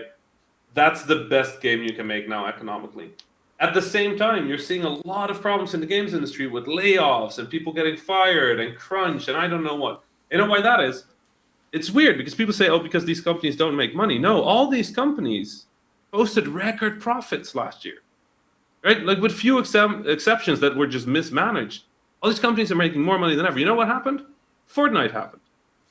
And because Fortnite happened, every investor, every stockholder, everybody who owns stock in these companies wants the companies to hit those goals. Right. And we can't. We fucking can't. Yeah, it's come impossible. On, like, it's fucking Fortnite. People are like, oh, but Minecraft it. It's, oh my God, come on, people. Like, but the people that own stock in these companies, they're not gamers. They're generally not gamers, right? So they just see the numbers and they go like, we want these numbers. And then you kind of have to hit them. So even if you hit record numbers, you're still going to fall short. It's going to devalue your stock. Your stock devalues, you're going to lose money. You lose money, you fire people. The game developers are fucking tired of it. So we're unionizing. We're trying to unionize. GameWorks Unite is a thing. We're trying to make sure that people get treated well. And then at the same time, from all sides, there's pressure on this new business model because people don't like microtransactions. And you know what? I don't like microtransactions. They're right. But like, the honest truth is most companies right now would die without them. Oh, right? yeah. Because they make a lot of money. Those microtransactions, even though we all hate them, people still buy them. Fortnite isn't the best earning game in the world because people don't buy microtransactions, right? Like people buy tons of them. So right now, trying to convince anybody to be allowed to make a game that is single player, yeah, if you're not going to put in microtransactions, you're not going to be able to make that. You're not going to be able to. Like we're under so much stress right now as an industry that every game that comes out right now is a fucking miracle. That's And not this is the Fortnite. reason why I hate having Rami on the show, because I want to shit on like games that I've played, and I have to stop myself now and going like, you know how hard they had to fight to get that fucking game in your hands for you to fucking play it? Do you know how hard they had to fight? I'm just like, you know what? You're right. You'll get past that eventually. It's fine. It's not that hard. Shit on them though. Like we don't care about like criticism. Like that's genuine. Like I mean, I was showing Ultra Bugs at PAX as some guy walked by and didn't know who I was, and he looked at the game, right? Our new game, Ultra Bugs. He looked at the game and he went like, "Are these the guys that made Nuclear Throne?" I'm like, "Yeah." And he's like, "Well, that's disappointing," and just walked away. Man. That shit happens, right? Like this is like we're used to that. It's okay. Shit on our stuff. If you shit on our stuff, like please be aware that we are fighting because we care. Right. Right. I think when I started hearing all that PlayStation the next generation of PlayStation and like Xbox is going to be at E3, I started thinking to myself, how fast in like their full blown presentations about whatever the consoles are and announcing that stuff, is it going to be till they say, and it plays Fortnite? Like, how long do you think that'll be before it's like, by the way, Fortnite will be on there? Like, it'll be on the console. It'll be there. Yeah. Yeah, Like, that's a crazy fucking thing to think about. But it's the God's honest truth. Like, that's going to be It'll happen. Yeah. I remember playing Fortnite when it wasn't a battle royale. Yeah, Putting so that do out I. there. I still haven't played I played the BR version for 5 minutes. I've played the I non-BR remember. version more than I have the BR version. I remember when Cliff Bleszinski introduced Fortnite. Yeah, that's true. Because it was Cliff Bleszinski that originally announced Fortnite, which still blows my mind. That's true. Still a thing. You should look up that That- video. you- If you haven't seen that, it's fucking incredible. That's an old video. That's some standard ass definition video. That's how old that video is. Do you think that there's parallels between? I think this is an easy question, but do you think there's parallels between like what Minecraft did to the gaming industry to what Fortnite's doing to it right now? No. Like here's the thing. The thing that Minecraft did, I think, was it was extremely good for modding, and it was a very creative tool. Sure. Right? I think what Fortnite is doing, it's replacing the physical playground. Right? Minecraft sort of like did that, where people could like play together. But I feel like when I talk to kids about Fortnite, or like looking at the research that's being done about it, people are not using it as a video game. They're just hanging out there. Really? Here's the thing.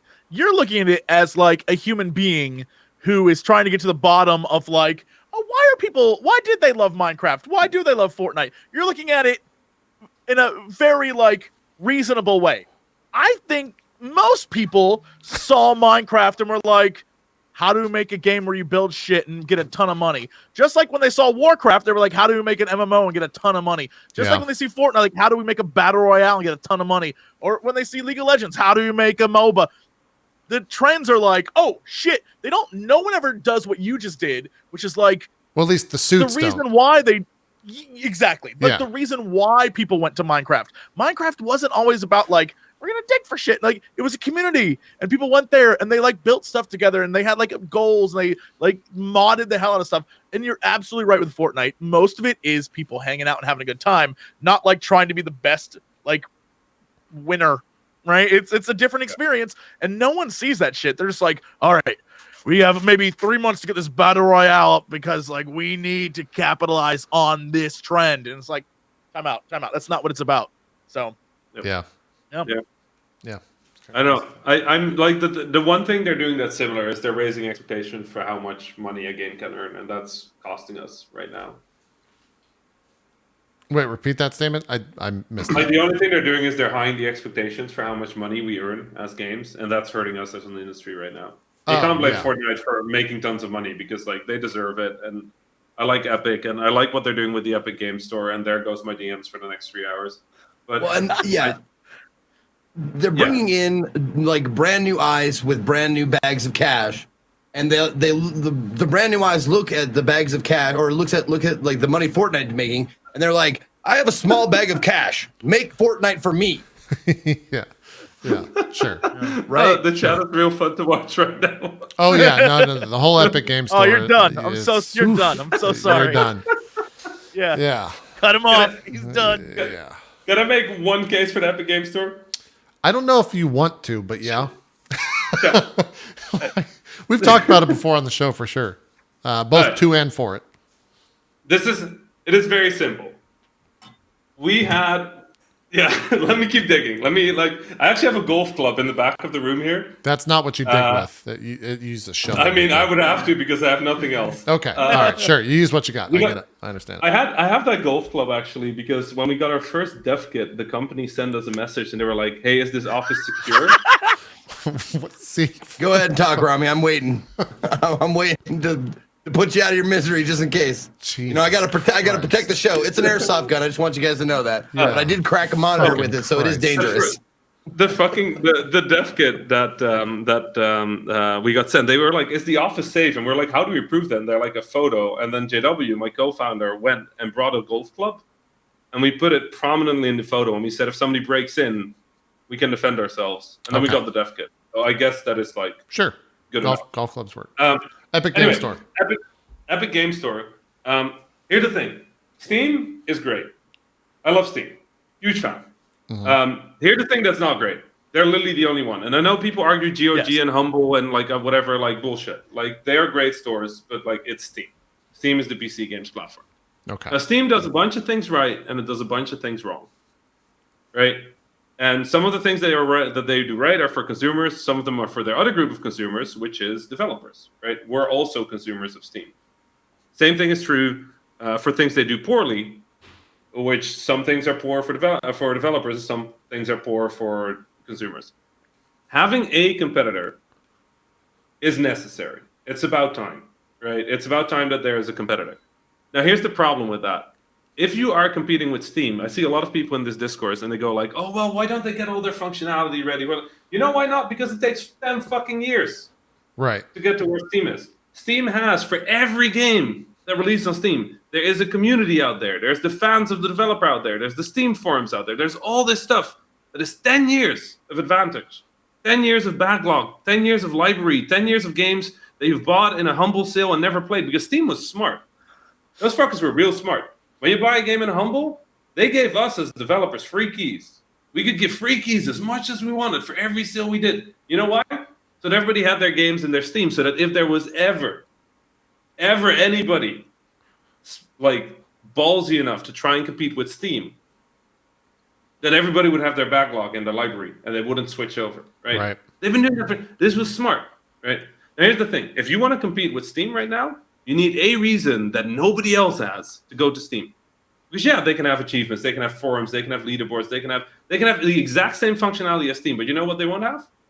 Those 170 games, 200 games, 500 games, 1,000 games that are sitting in your Steam library. They need you to come over now, and that's why they're buying exclusives. So you know what? I don't like it. Fucking hate exclusives. But you know what I hate more? No competition. So if I had to pick between the two dangers, the two evils, like, shit. If Epic gets to the point where there's enough people on their store and they keep buying exclusive, I will stand right there with everybody on the internet to yell at them. Just fuck that. But for now, what else are they going to do? Yeah, there's no other way to jump into it. That's what we kind of said. Everybody that gets a game on the Epic Game Store gets like a llama plushie? Like, is that what they're going to do? Like, yeah. No, that's not true, right? No, it's not true. It's not true. Oh, okay. I mean, Zeke's like, well, let me make an account. Yeah. Like, watch one of those. The store isn't ready, and there's problems with like sales and pricing and all that. They have 10 years to get to where Steam is, technically, and they have to do it in one. Like, give them a little break. Like, I don't like what they're doing necessarily, but I see that there's no other way. So fuck it. Like, give them a year. Yeah. No, I mean, I think everyone totally understands why they're doing it. I think people are just up in arms about why they're doing it. Ultimately, like some of the people that are upset, you can't really change their minds on that. But I see all the sides of the coin there for sure. And far enough, right? Like fair enough. Like it's fair that you're not happy with a store that isn't full functionality, having exclusive that you love. Like I understand being pissed off. Like it makes sense. Like on Twitter and where these fights usually happen, it all gets super unnuanced. But like for me, ultimately as a game developer, I want the industry to be healthy because I believe when the industry is healthy, it's good for everybody, for consumers, for developers, for publishers, for platforms. Honestly, if it was me, I would have a third competitor. Because economics says that if you have one company, it's a monopoly. When you have two, they just have to outplay each other. When it's three, they actually have to come up with smart shit. Right. So that's why the Vlam store is full circle. Yeah, Vlam store is coming to you soon. Yeah. VLAM? Or is it, sorry, you're right. We're actually sending 2 minutes of recorded Zeke video to every person. You can only get it on the Vlam store. Are you trying to tank the company? Are you trying to burn it down for insurance or something? We're gonna record Zeke 24/7, and we don't know which 2 minutes you get, but you get the 2 minutes of video right before you make your purchase. Yeah. If you're smart, you wait until you think Zeke is like taking a shit or in the shower or something, and then you just sell that. Yeah. Great. Listen, I love me and I think I'm great, but even I'm going like, buddy. It's not gonna work. Bad Look, you plan. know your boundaries, Zeke. That's important. That's important. Okay, you know your strengths and weaknesses. I mean, I have to try and one up how uncomfortable Zeke made me earlier in the show, and I think I got pretty close there. It's That's pretty good, yeah. maybe. Yeah, you might. Yeah, well, I love the statement that you made, though. Like, to get back to, like, actual, decent points, the fact that, do I hate exclusives? Yes.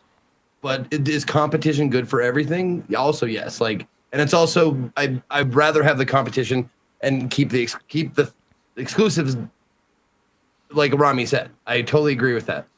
And it sucks. It sucks, but that's the only way you can get into this. Like, you can be for one and against the other. Like, you can say, I'm for competition, but man, do I hate exclusives. Like, you can say that, and there's nothing wrong with that at all. Yep. No, that's 100% me. I fucking hate exclusives. But also, what else are they? Like, people say exclusives are not competition, and you know what? They're right. It's a way to force people to buy something on a specific that's store. all the Epic Game Store is them buying themselves into the fucking conversation. But that's it. They're not that in itself is not competition. They're trying to buy a seat at the table. Right. That's the competition part. That's what people forget, is that this is not a one thing. This is, if you buy a game on the Epic Game Store, now you're buying games on the Epic Game Store.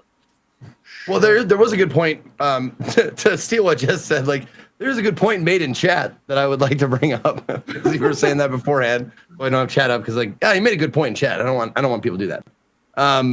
The problem is that Epic poached titles already announced for Steam from customers that expected those titles to be there. Right, but I think that just strengthens Rami's point in the sense of, like, how else are you going to get people to go to your store? You take games that they're interested in. Yeah. That has already been proven because of Steam, and you put them on your platform. Sure, it's going to piss a lot of people off, but a large percentage of those people that are pissed off, they're going to go to that other store and buy it, most likely. Even though they're going to post on Reddit about how upset they are before, they're still going to go and buy it. Like, more often than not, people complain about that stuff, but they still go and buy it on that platform. Yeah. But that's the thing. Like, people go like, well, just have more value, be better, have a better platform. And it's like 10 years.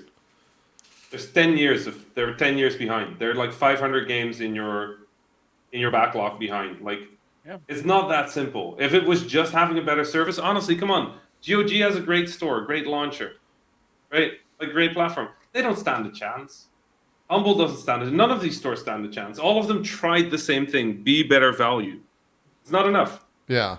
Also, it's just not. Since chat is very upset with what I said, every one of you that complained and said you didn't buy it, I bet you watched a stream of it. I bet you pushed those numbers up on Twitch for that particular game.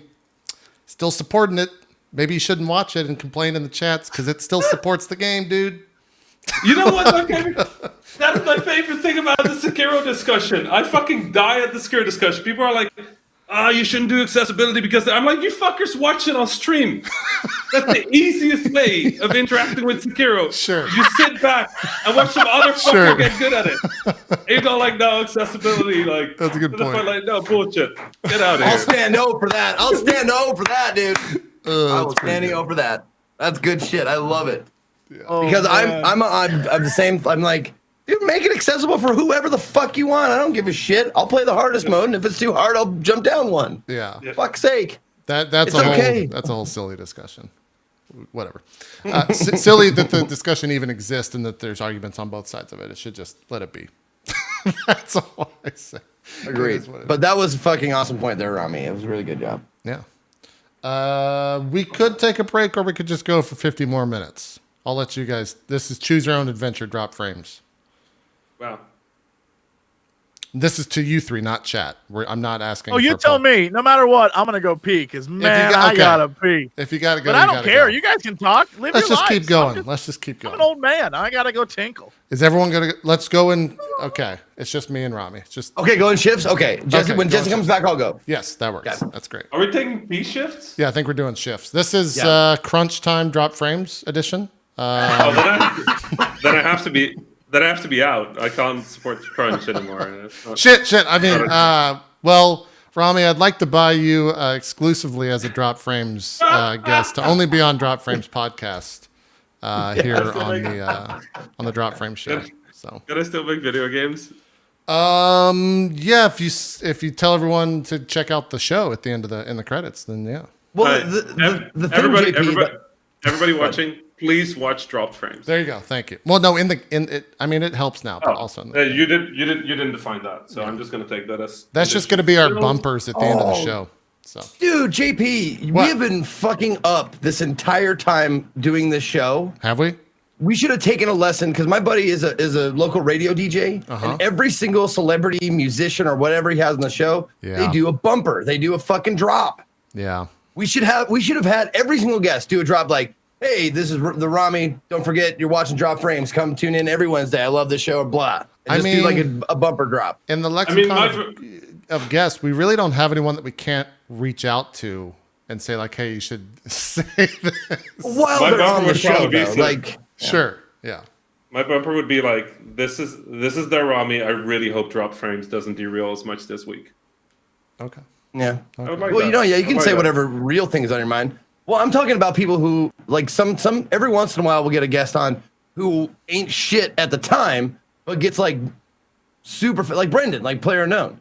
Oh, like he'd be a little bit more difficult to get a hold of now than he would the 2 times we got him on the show before he was anything. You know, when he was still like known for Arma shit. You know. That's true. Yeah. No, it's not a bad idea at all. That sounds good. Yeah. We'll when would you play them? Whenever. That's the thing. I don't know when we would actually make use of them. Maybe like Twitter bumpers or something when we go live. I don't know. Just leave the stream on 24/7. Yeah. I'm sure there's no problem. No, you can't earn tokens in JP's channel. You're thinking of somebody else.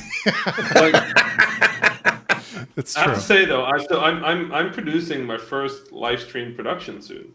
I'm doing a games conference online. Oh, right. Like an industry conference, right? So if game developers want to watch talks, like I kind of got annoyed at GDC being the biggest games conference in the world, but also being in literally one of the most expensive cities in the world and like really hard to get to. Mm-hmm. So I'm organizing this thing called GameDev.world, and it's an online live streamed games conference in 8 languages, and it's entirely free. Right? We're doing English, but also French. We're doing Spanish, Brazilian, Portuguese, Russian, Arabic, Japanese, simplified Chinese. And we're doing talks in all these languages. So like Chinese game developers, Japanese game developers, Russian game developers, and they're all talking about their craft, and we're all translating all that content to all the other languages. Nice. We're doing it entirely for free. And it turns out translation or interpretation is really fucking hard. Yeah, that's gonna be really hard. No idea. That's gonna be your hardest thing, probably. We have like 200 people. 200 people working on that, just interpretation. But then the second thing, I have so much more respect for all of you people doing this video stuff. Like, look, here's the thing. Can you play a 4K video on Can you download? Let's actually simplify that. Can you download VLC? Because if so, you got PAX beat. You know, if you can just play a 4K video, then you're good to go. You're already one up in PAX on their live stream performance. wow. Yeah, hot takes. Damn. But for real though, just download fucking VLC. Why the hell are you using Windows Media Player? Jesus. In their defense, I did hear that was a PC from like a 2010 Office, like some shitty Dell. So it probably struggled to play it to begin with. But yeah, I believe it. I do too. Yeah. But yeah, no. Doing this, and like I had to learn about like what are the video cables that are not HDMI that you use to transfer video from one computer to another, like display. No. SDI. SDI. Never heard of it. That's industry standard. Well, it's not industry standard inside streaming. It's industry standard inside like the actual industry, the actual video industry. SDI is good too. I had no idea. I'm learning all this stuff about capture cards and SDI and NDI and like streaming, like ratios and what your bit rate should be at. And I'm just like, wow, mate, I just hit stream in like whatever program I'm using. You want to know the secret there, Rami? Most streamers just hit stream. Yeah. Well, but then they still have a nice setup with like a green screen, and I have this weird fold up thing that every time I use it, it like folds back down automatically. Oh like, no, that's good. Yeah, that's good. There's definitely an art to being on camera. Okay. Sure. Okay.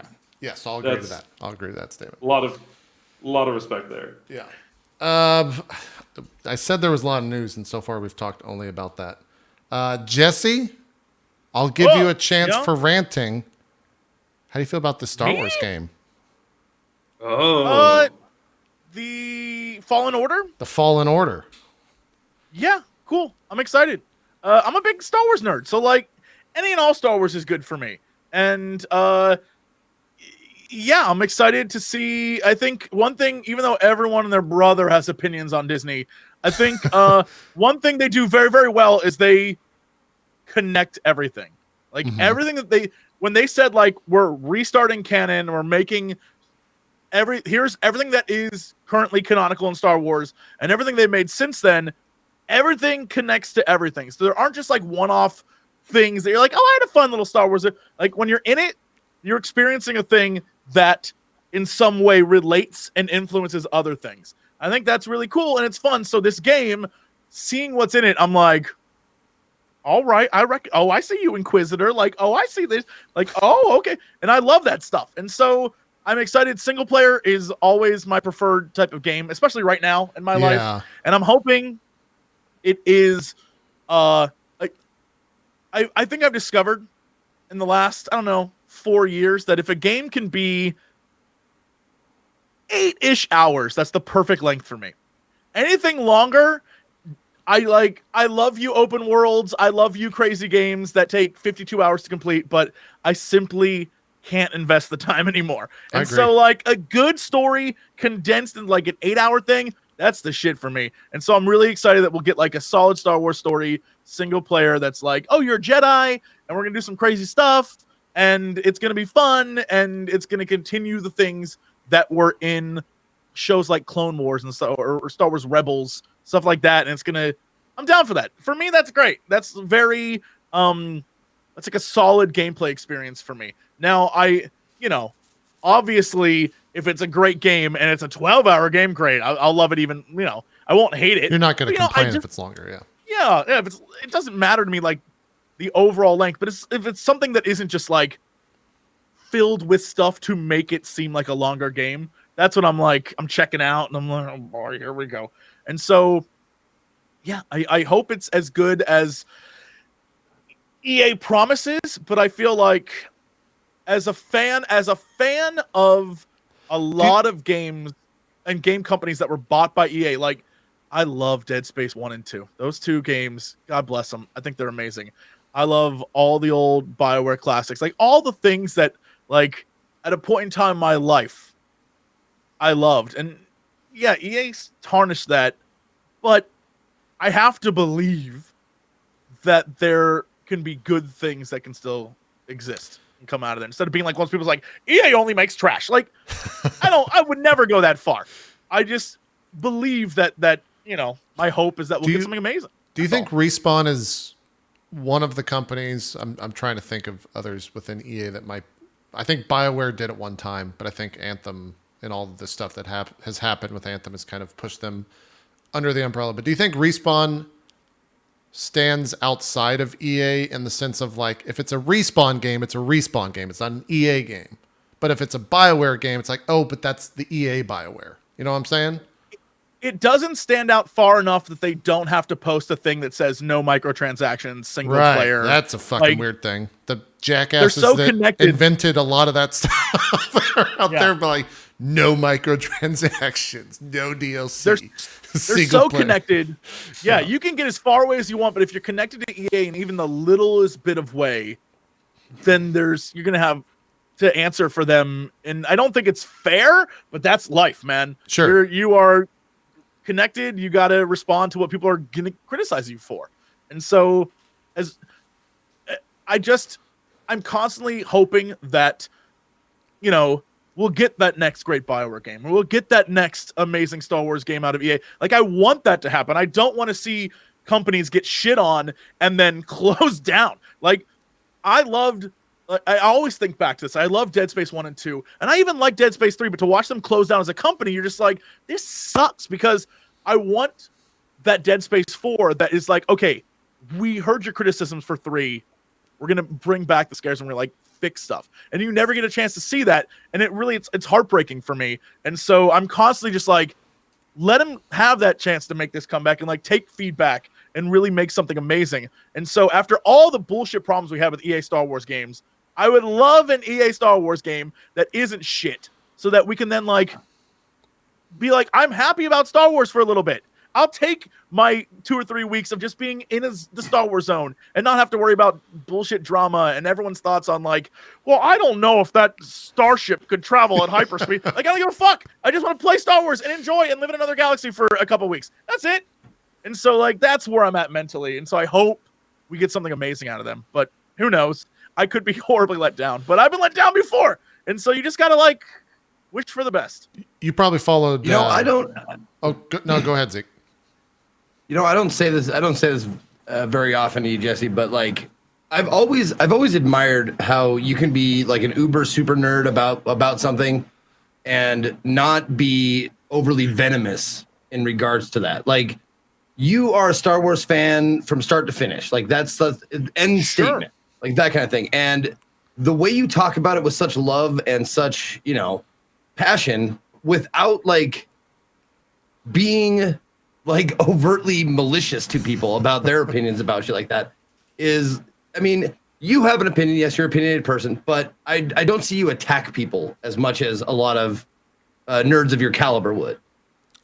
Well, thank you, first off. But I think, like, it's true. It's sad. As a Star Wars fan, I also know, like, I did not like the prequels at all. Like, I just found nothing redeeming in them. But it doesn't mean that I have to, like, shit on people who love them. And there are many people who do. And just because that part of the Star Wars story wasn't like my thing, doesn't mean I'm not a fan of the overall thing. I'm not a fan of Star Wars itself. And you can say, like, I don't like The Last Jedi, but there's no reason you should be like a piece of shit about it. Right? Like, there's a lot of times I have conversations and people are like, well, my childhood was Star Wars and now I think it's ruined. And I'm like, if that's your persona, if that's who you are as a being and it was destroyed by one movie, that's like a you thing, not a them thing. And I've said the same thing about Godfather 3. Like, Godfather 3 will never, ever taint how much I love the first two. Ever. I won't let it. Right. Yeah.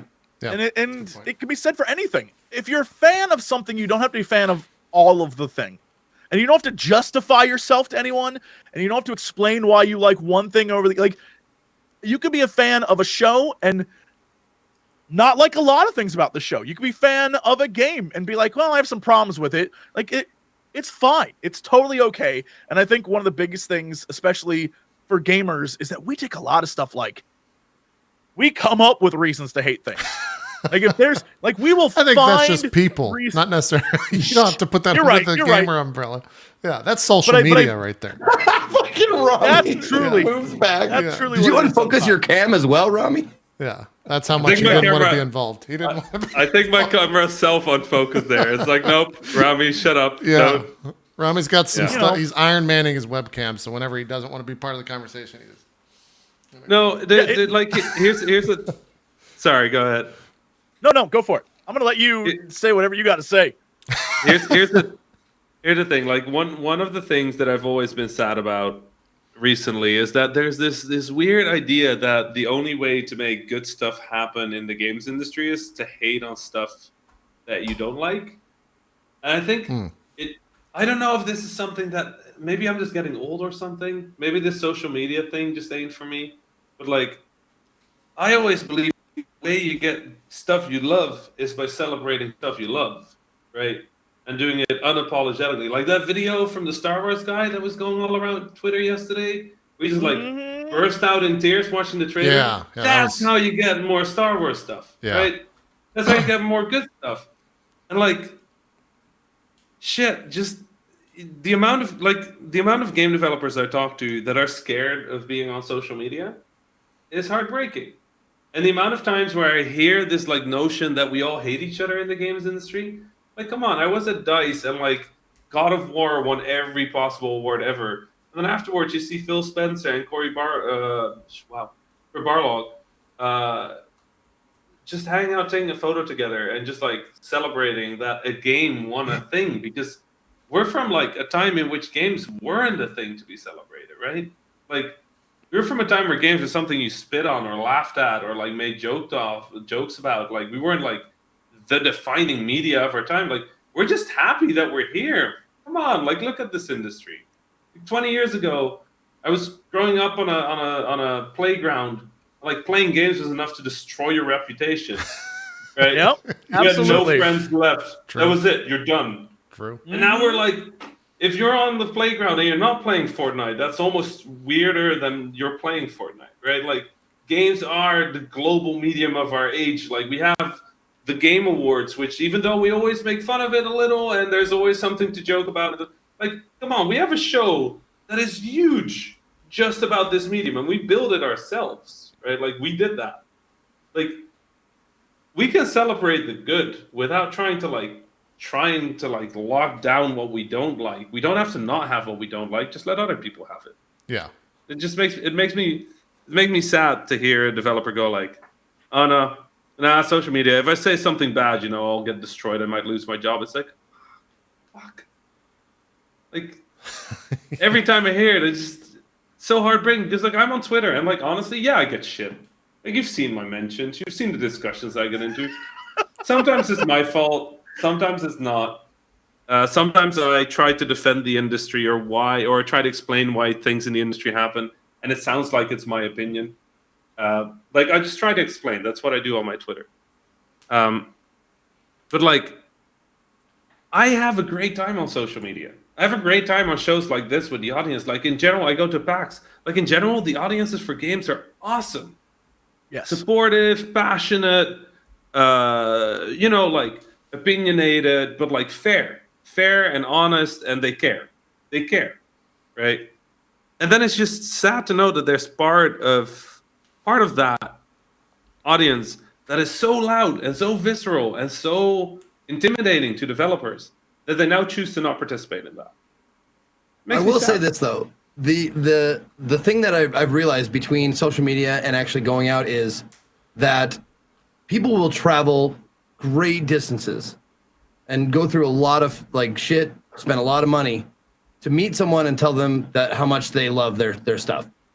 Absolutely.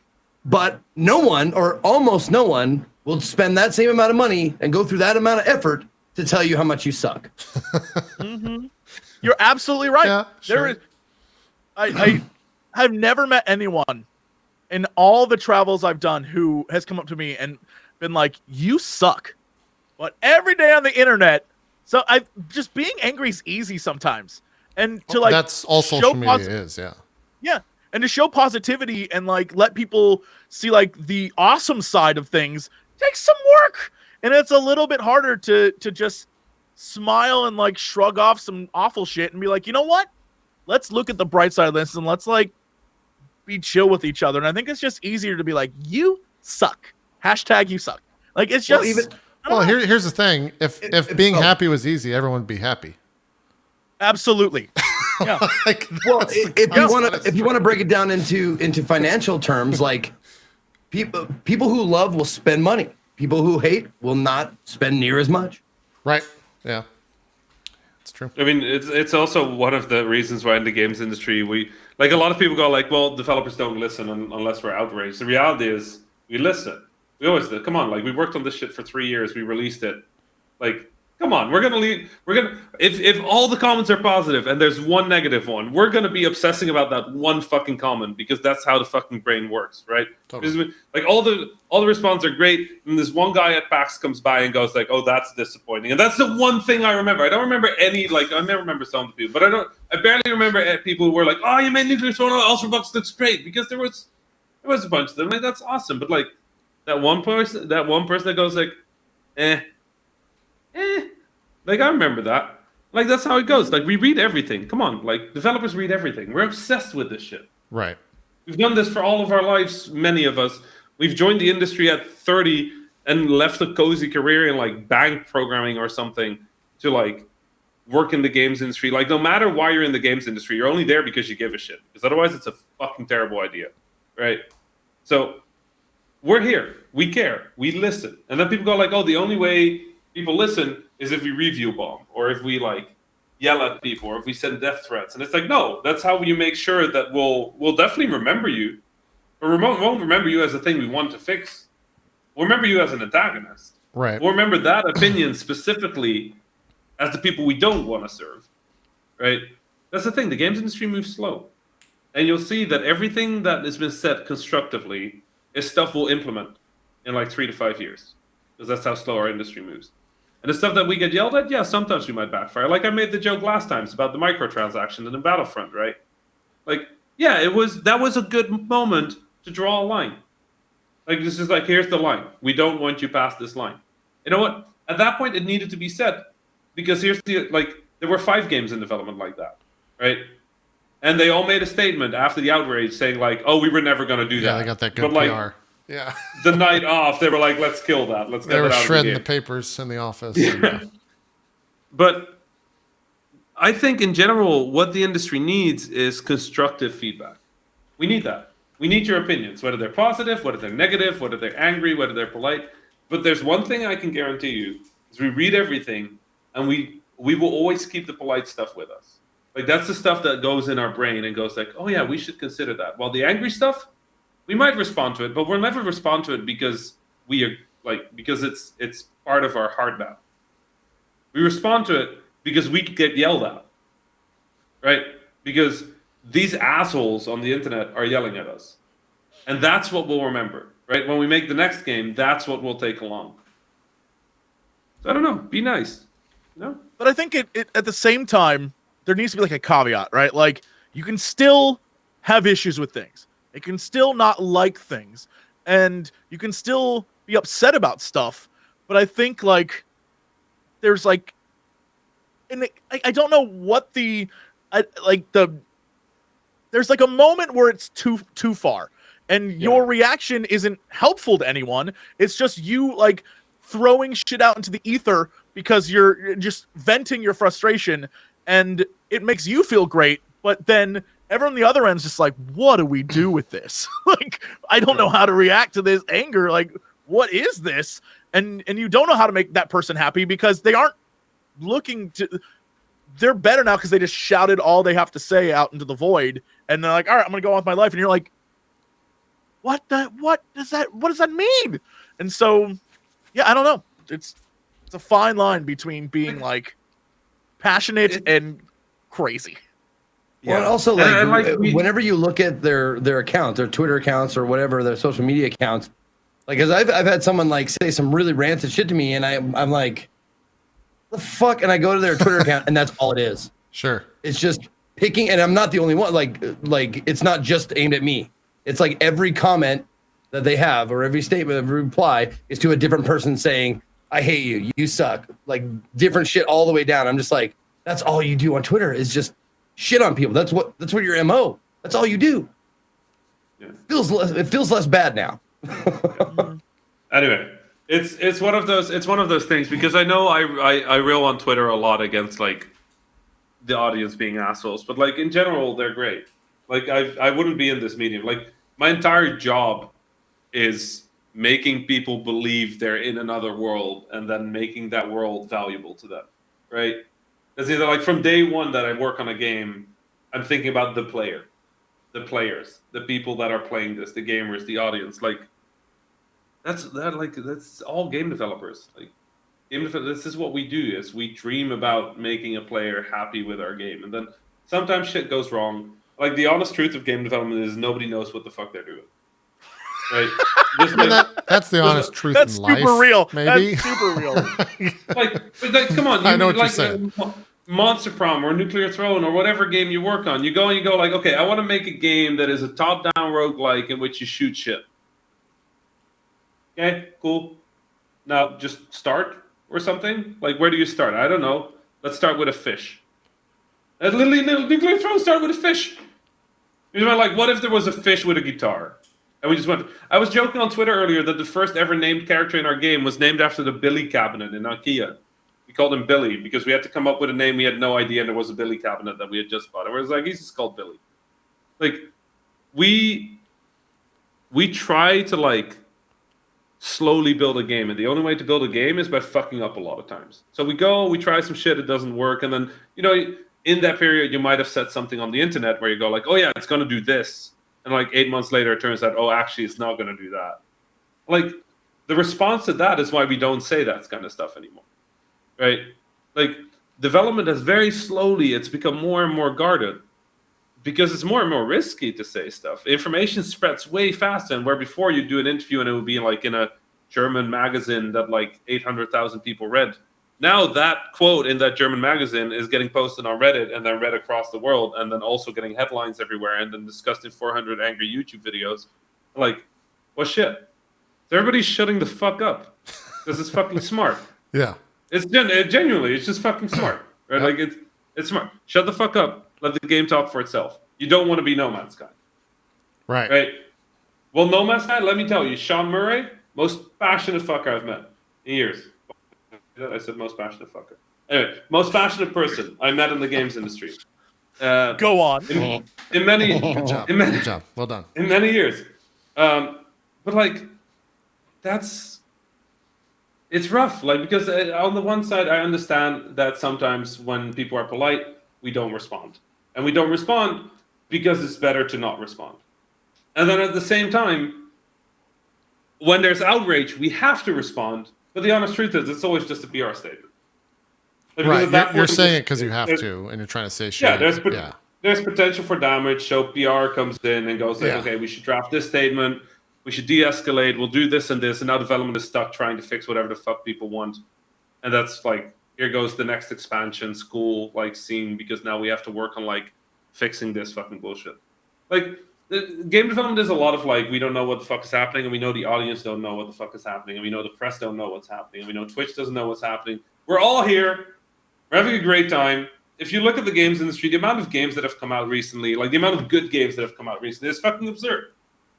Mm-hmm. Come on, like from 2017 to now, from like Nier Automata all the way to here, like with the exception of Kingdom Hearts, which was mediocre. Then beyond that, It's fine. Look, it is it is a Thank mediocre you for game. saying that. It is a Thank mediocre you for- game. Doesn't mean I don't love it Thank you for anymore. being real. Thank you for saying that. Or any less. You can listen to me and Rami's podcast coming soon. Yeah. Where we discuss stuff. I really want to do that podcast. Man, that was a long build up to just be able to say that. Yeah. No, No, but that was a like, great genuinely- goof. 2 hours and 37 minutes to build up to just say that. I'm proud of you. But genuinely, there's just so much good stuff out there. Like, I don't like, games are in a better spot than ever, and the fact that we're complaining about the shit we're complaining about Sekiro having an easy mode. Yeah, that was a really weird But like, moment listen, for if- me to wake up if to, for that sure. is the discussion we're having, then we're doing pretty fucking great. Like, listen, that's it. That's it. We're not talking about like who's like ripping off what, or who's destroying this, or who's like, no, we're talking about like, does Sekiro have a mode that's accessible? I like, honestly, like where we were 5 years ago versus now, we're not discussing like all sorts of like ridiculously huge industry shattering bullshit. Right. We're at the point where we're just like, oh yeah, no, hey, by the way, maybe this should be more accessible. Oh no, actually, I think that would invade in my experience of the game. Like, that's a very reason. I think the answer is obvious, but like, I can see why people would have other ideas. Like, I'm okay with the discussion. But I And actually like the think like discussion. Yeah. the discussion is awesome. Like, to have a discussion, even if many people have taken it to like fighting levels, but to have a discussion about like what it means between art and like the game and accessibility, all that stuff, like that's a cool discussion. And I think there's a lot there that a lot of people should be really excited about. That's what we're talking about, is accessibility for players versus like the art that the creator made. I think that's phenomenal. So that's like a great place to be. Yep. I have to admit, okay, as industry, we get a little jaded about those. We're a little annoyed by those discussions because we've had these discussions 10 years ago, right? And we have the answers to those discussions. And now everybody's seeing like being an armchair expert and being like, no, but the intent of the creator. And we're like, oh, Yeah, that fuck was off. that was the best part of all Fuck that. out of It was the Like, we're like the intent of the creator. You'll turn around tomorrow and go like, oh, you nerfed this fucking gun in Call of Duty. We'll fucking destroy. Like, no. Yeah. Like, I appreciate the discussion. Like, maybe maybe we're a little jaded in the industry. And it's a discussion we're having internally where we're like, no, when people have these discussions, even if we've had them 5 years ago, let them have the discussion. Maybe they'll have a different conclusion, right? Maybe they'll have something else. We'll have to go like, oh, actually, we're idiots. These people are right. Can we just... What's up? I need the internet to get on this. Uh-oh. First clip. Maybe we're a little jaded in the gaming community. Second clip. So I hung out with this king and queen. Like, Nice. Just Yes. put them together, upload that's it. good. That's You're good. Yeah. Yeah. This is good. It's good stuff. It's good stuff. I'm going to get in so much trouble. And then just immediately follow it. I actually like the Epic Game Store. Yeah, no, like that's those the final three clips. statement. That's a good. Those three Yeah, clips yeah. back to back. That's Jesse's next YouTube video. He's back. He's going back to YouTube. I'm back, baby. Yeah. 2 million views, first hour. Easy. Money. Easy stuff. Easy stuff. Well, we got 19 minutes. Maybe we should talk about a game instead of the surrounding of games. Zeke, did you travel and play anything at all? Was any 5 minutes on anything mobile? Yeah, I mean, I stuck to the same games. I actually, the funny thing is, I asked before I left, like, what game should I get on Switch? Because I got a 13 and a half hour, fucking travel time, and I got like tons of great answers. Half of which like games I already owned, but the other half of games like I hadn't played yet or something like that. And I honestly spent most of my time playing Baba Is You, which is a great fucking mobile puzzle game. Yeah. And you can get stuck on those puzzles for hours and come back to them and stuff like that. It keeps me coming back. But also, like, I fucking ponied up the dough to get internet on my flight, and I fucking played auto chess on my fucking flight. Jesus, I shit you not. So- Even with 3 second, I'm shit you not, 3 second delay, like between my click and it registering, like me moving a piece. Jeez. Yeah, Jeez. it's bad. It's people started getting into the I guess I don't know if it's a beta and alpha, whatever. They're playing the mobile version of auto chess now, Zeke. Oh, it's out already? Well, there's a version, like there's some way to get in to play it. I don't know if it's open or what, but I just know that people are actually playing it. So Okay. yeah. Keep your eyes out. No, I mean, it's just a fun way to wind down because the game starts really slow and then it ramps up, and by the end you're clicking furiously and stuff like that. It has such a good loop that it keeps you coming back. And if you get decent at it, like I'm not super great at it, but I can usually not guarantee, but I can usually get second or third place. I almost never win, but I can usually get second or third place. Which I think is the goal. The goal's not to win; it's to place high, right? Well, the winning thing, like it doesn't give you anything besides a title, like your knight title, Right. like, or your pawn title, like goes up. Like I think I live between like knight 3 and knight 7. Like I go up and down between there because it registers if you've beat other people of a level higher than you and blah blah blah blah.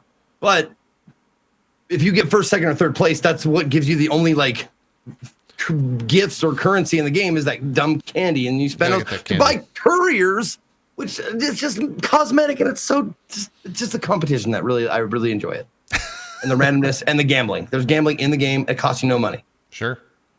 Yeah. It's, And I'll tell you what, if they figured out a way to like change your pieces, like the looks of your pieces, like to be like, give them all your pieces have blue armor or something like that, and they charge you for it. I haven't spent a penny on auto chess yet, but if they started making cosmetic like suits of armor and shit like that for your pieces, I would probably be at least a couple $100 deep by now. Now, I don't know if you'll understand this, Zeke, but people in chat will be able to answer the question for me. Is there a clan TDA equivalent within the Dota auto chess world?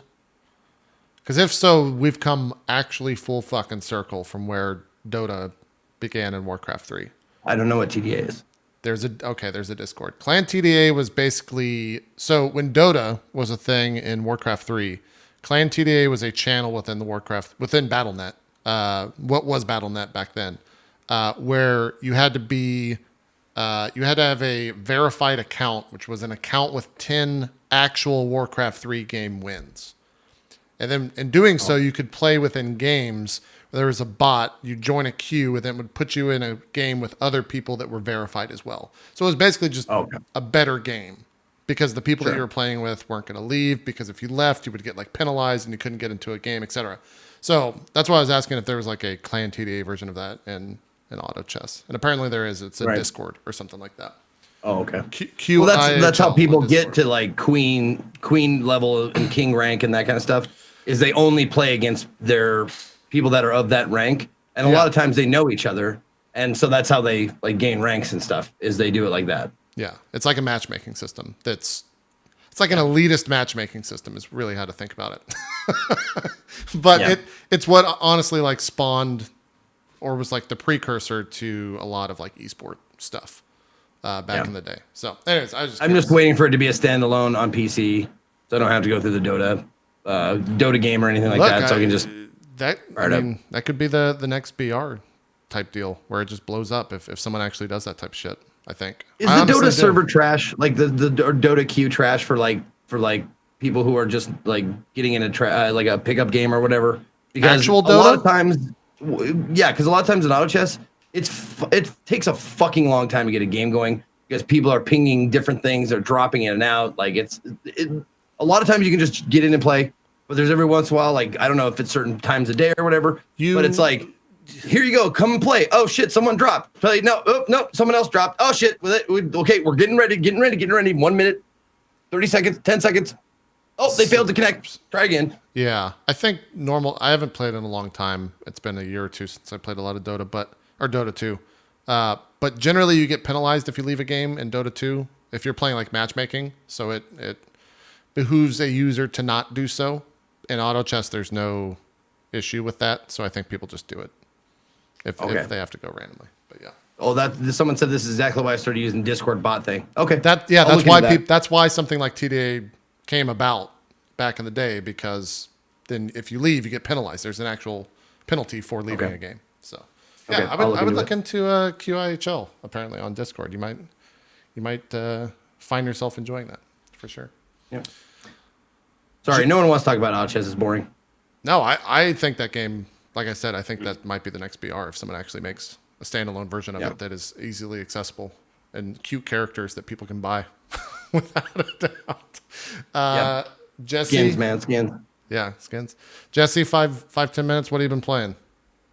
Oh my god. What have you been playing? I don't actually know what you've been playing the past week. With Zeke, I could have guessed auto chess, but so I got a early copy of the new DLC for Warhammer 2, for Total War Warhammer 2. So I'm playing that because I'm a sucker for just making terrible armies of skinks and going around being crazy. There's a new Skaven guy who has nukes, which is pretty fun. They gave nukes to the rat race? They did. Okay.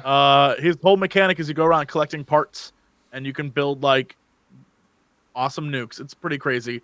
It's fun. I mean, it's the same game. It's not. They just added a few new mechanics for these two different heroes. I think it's pretty cool.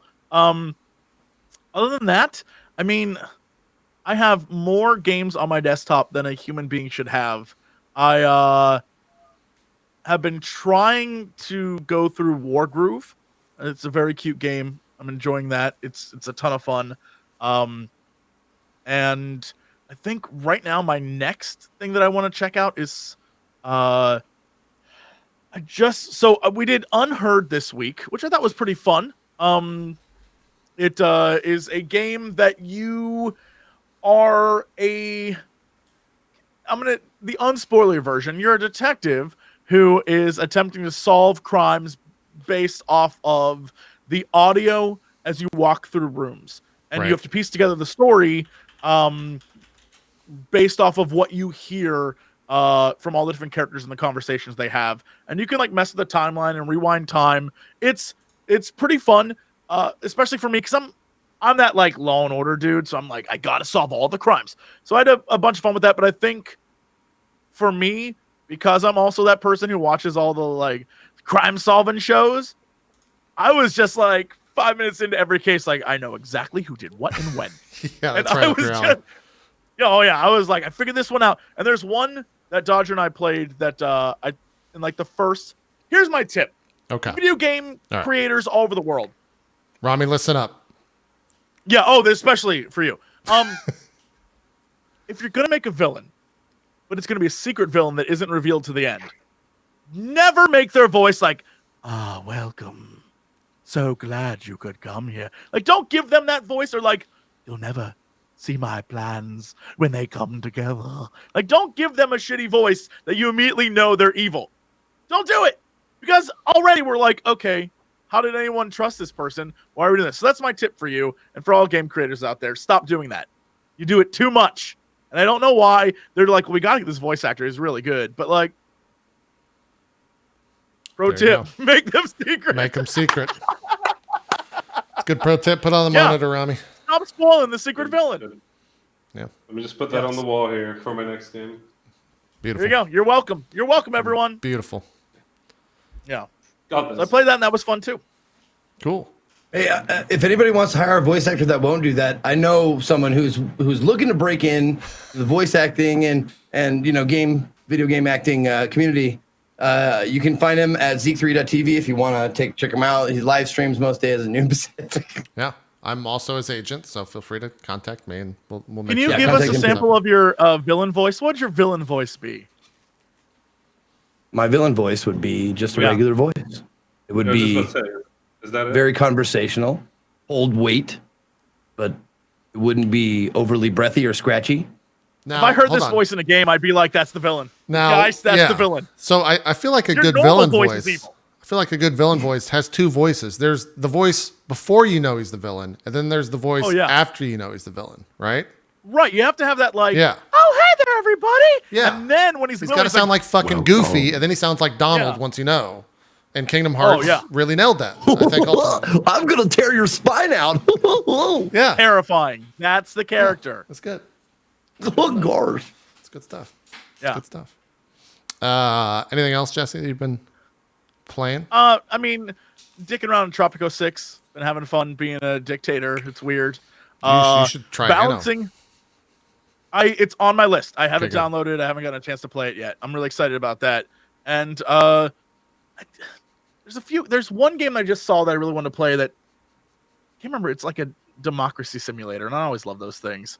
So I'm a big nerd for trying to stretch like how nice can I be in a political system versus like how terrible can I be, just to see, because no matter what, those games So always screw basically, you in some being way. a politician is kind of what you just described. Yo, if it wasn't this, I can think of only 3 things I would do with my life. It would either be this, a politician, or some type of priest and or pastor. That's it. That's all I can do. It's one of those 3. A lot of parallels between that, So- for sure. Yeah, Yeah, no doubt. I definitely would be one of those. Rami, what about you? You travel a lot. What are you playing? Are you playing on planes? Do you ever?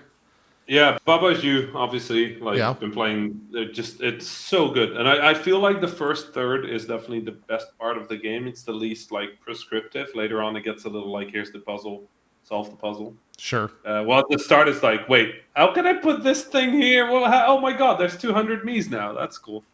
I also, Sekiro, obviously been playing that. I haven't had a lot of time to get through that. I played the Final Fantasy 15 DLC. The Arden Oh, DLC. Arden, yeah. Speaking Arden of secret DLC. villains, Yeah. That's also the next game for my mom, who's currently playing Assassin's Creed Origins, which is Oh. awesome. Yeah, that's good. That's her 6th game now. 6th game, yeah. She finally got the dual sticks, so she's now just like running around old Egypt. It's awesome. I have been playing Beat Saber, just absolutely obscene amounts of Beat Saber. Are you playing Like, the it's PlayStation version? Yeah, the PlayStation version. Yeah. So the PC version, its mod creator Yeah, I like know. left or something, Yeah. and so the mod went down for like a week, and now it's back. So Okay. Yeah, no, I play on PlayStation, and I'm playing on platforms that I'm not allowed to discuss, which, whatever. okay. And then beyond that, what was the game? Oh yeah, I'm still playing Kingdom Hearts.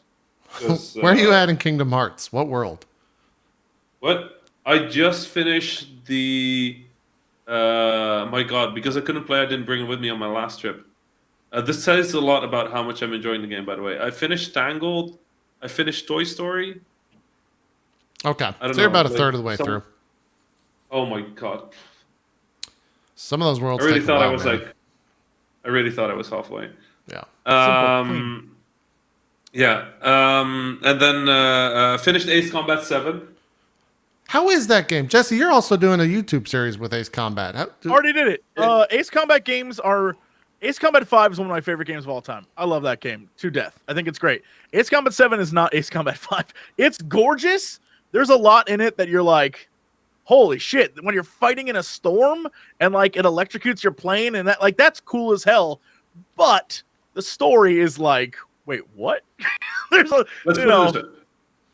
Ace Combat 7 is what you get when you get the idea of mixing the pseudo-philosophical political bullshit of a Final Fantasy game with an arcade jet pilot game, but also your writer and narrative designer have only seen one GDC talk on narrative and decide that they should now, like, yeah, it's brilliant. It's beautiful. It's janky, but it's also self-aware. And there's some absolute phenomenal moments. When you get near the end of the game, there's one particular moment where you're fighting sort of like a boss fight. And there's just this moment where something goes down and it's just like the moment will be stuck because the music and like everything just sort of like that moment will be stuck in my head for a while.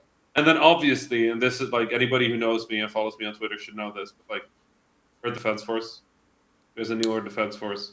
The Iron something or other? Iron Rain. Yeah, I saw a strip in front of the show was playing that. Listen, EDF is my favorite game series in the history of video games. Not even kidding. Like, not by a little bit. It's just from like to save our Mother Earth from any alien attack. Like from there all the way to like the fact that you're the only one destroying the cities. To like, and like just everything about that game is perfect. And like, yes, they look just like us humans. EDF 5, like just having this moment where they. Okay, here's why I love this game. Minor EDF 5 spoilers, very minor. Okay, there's bugs. You start the game, and there's these giant ants, and all the soldiers are like, "What are those things? They're atrocious!" And it's like you're sitting there, you're like, "They're ants." And then the scientist lady calls, and she goes like, "We've established that these alien enemies will be called aggressive alien type alpha." And you're like, "Okay, alpha ants, okay, fair enough." And then the next level, it's spiders. Everybody's like, "What are those? They have 8 legs, 8 eyes, and they shoot spider webs." And I'm like, "You just said fucking spider webs. Like they're spiders." And then the lady calls again, and she's like, "Well, these are called type beta." You're like, "Oh, okay." And then they go, like, "Okay, here's flying wasps." And you're like, "Okay, so these are gamma, right? Gamma, or maybe if they're idiots, delta, right?" Uh-huh. And they go like, "These are called flying type." And you're like, "What? Huh?" And then eventually you get to this mission, and the soldiers start going like, "The alien infantry has landed. They look just like humans," right? And there's this general that is like giving feedback as well via the radio, and I think they told him like you have to do like the last barricade speech, and that was his first voice line. But then they forgot to tell him that all the other lines aren't that. Uh-huh. So he's just yelling all the time. But like all the soldiers are like, "They look just like humans," and then some other guy goes like, "I think they're speaking. They have a spoken language just like humans." And then some other soldiers like, "I signed up to fight monsters, not humans." And it's like this. You're just like, "Oh shit!" You're running towards, and you're like, "This is gonna get great. Like we're gonna fight like intelligent, like small-sized enemies, and we're used to fighting these giant." So I run towards the fight, and there's like this moral discussion about can we shoot these things that look just like humans? And I get around the corner, and it's literally a building-sized frog. It's a fucking building-sized frog, and the expression on the frog is just like this. It's just like, and then their head locks at you. So it goes like. It's like looking this way. And that's it. And I fucking died. I think I died. I passed away and then came back alive and then played the rest of the game. And it's good. it's the best fucking video game. It is the best game ever made. They've been pushing out a ton of fucking EDF games the past like 3 or 4 years. It seems to be like an annual release at this point. So, yeah, EDF fans have been happy. Bring it. Bring it. It's good. Oh god, I gotta watch a video to see these giant frogs. Find a clip of the frog because it's a robot frog with like giant things like stuck to it. It's like a looks like a human. It can grow limbs, and just like the discussion in the background, where it's just like they look just like humans. I didn't sign up to fight humans. I signed up to fight monsters, and I was like, wow, this is gonna go deep. It's like Ace Combat. Ace Combat does the same thing. You'd make like a big looping. Like this girl starts the game and she's like, does the color of the sky mean anything to you? It does to me a hell of a lot. In my dreams, the sky of my dreams is a deep, and I'm like, oh, this is going deep. Is this Kingdom Hearts?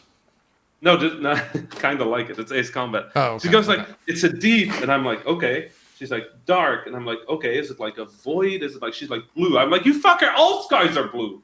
What the fuck are you doing? Like, did you just spend my first 30 seconds going like this pseudo-philosophical bullshit, and you end with the sky is blue? No shit. Or like 10 minutes later, you're like doing a looping and like fighting shit and like blowing up oil rigs, and this guy in the background, and he's just like, yeah, what is a nation? I'm like, do we have to do this now? He's asking the like, real is this shit. a discussion? Like, can we tell the lines that divide one nation from another? And I'm like, mate, can I pull this looping real quick and blow up some shit? I'm not. I don't have time for this shit, man. I fucking love those games. They're so good at like doing both things, but they do them with so much sincerity that you kind of have to love it. It's hard to dislike. I think the last EDF I played was 3. I think it was the first one that was on the current generation of consoles. Oh, 2017. That would be it, I guess. Sure. Yep. Yeah.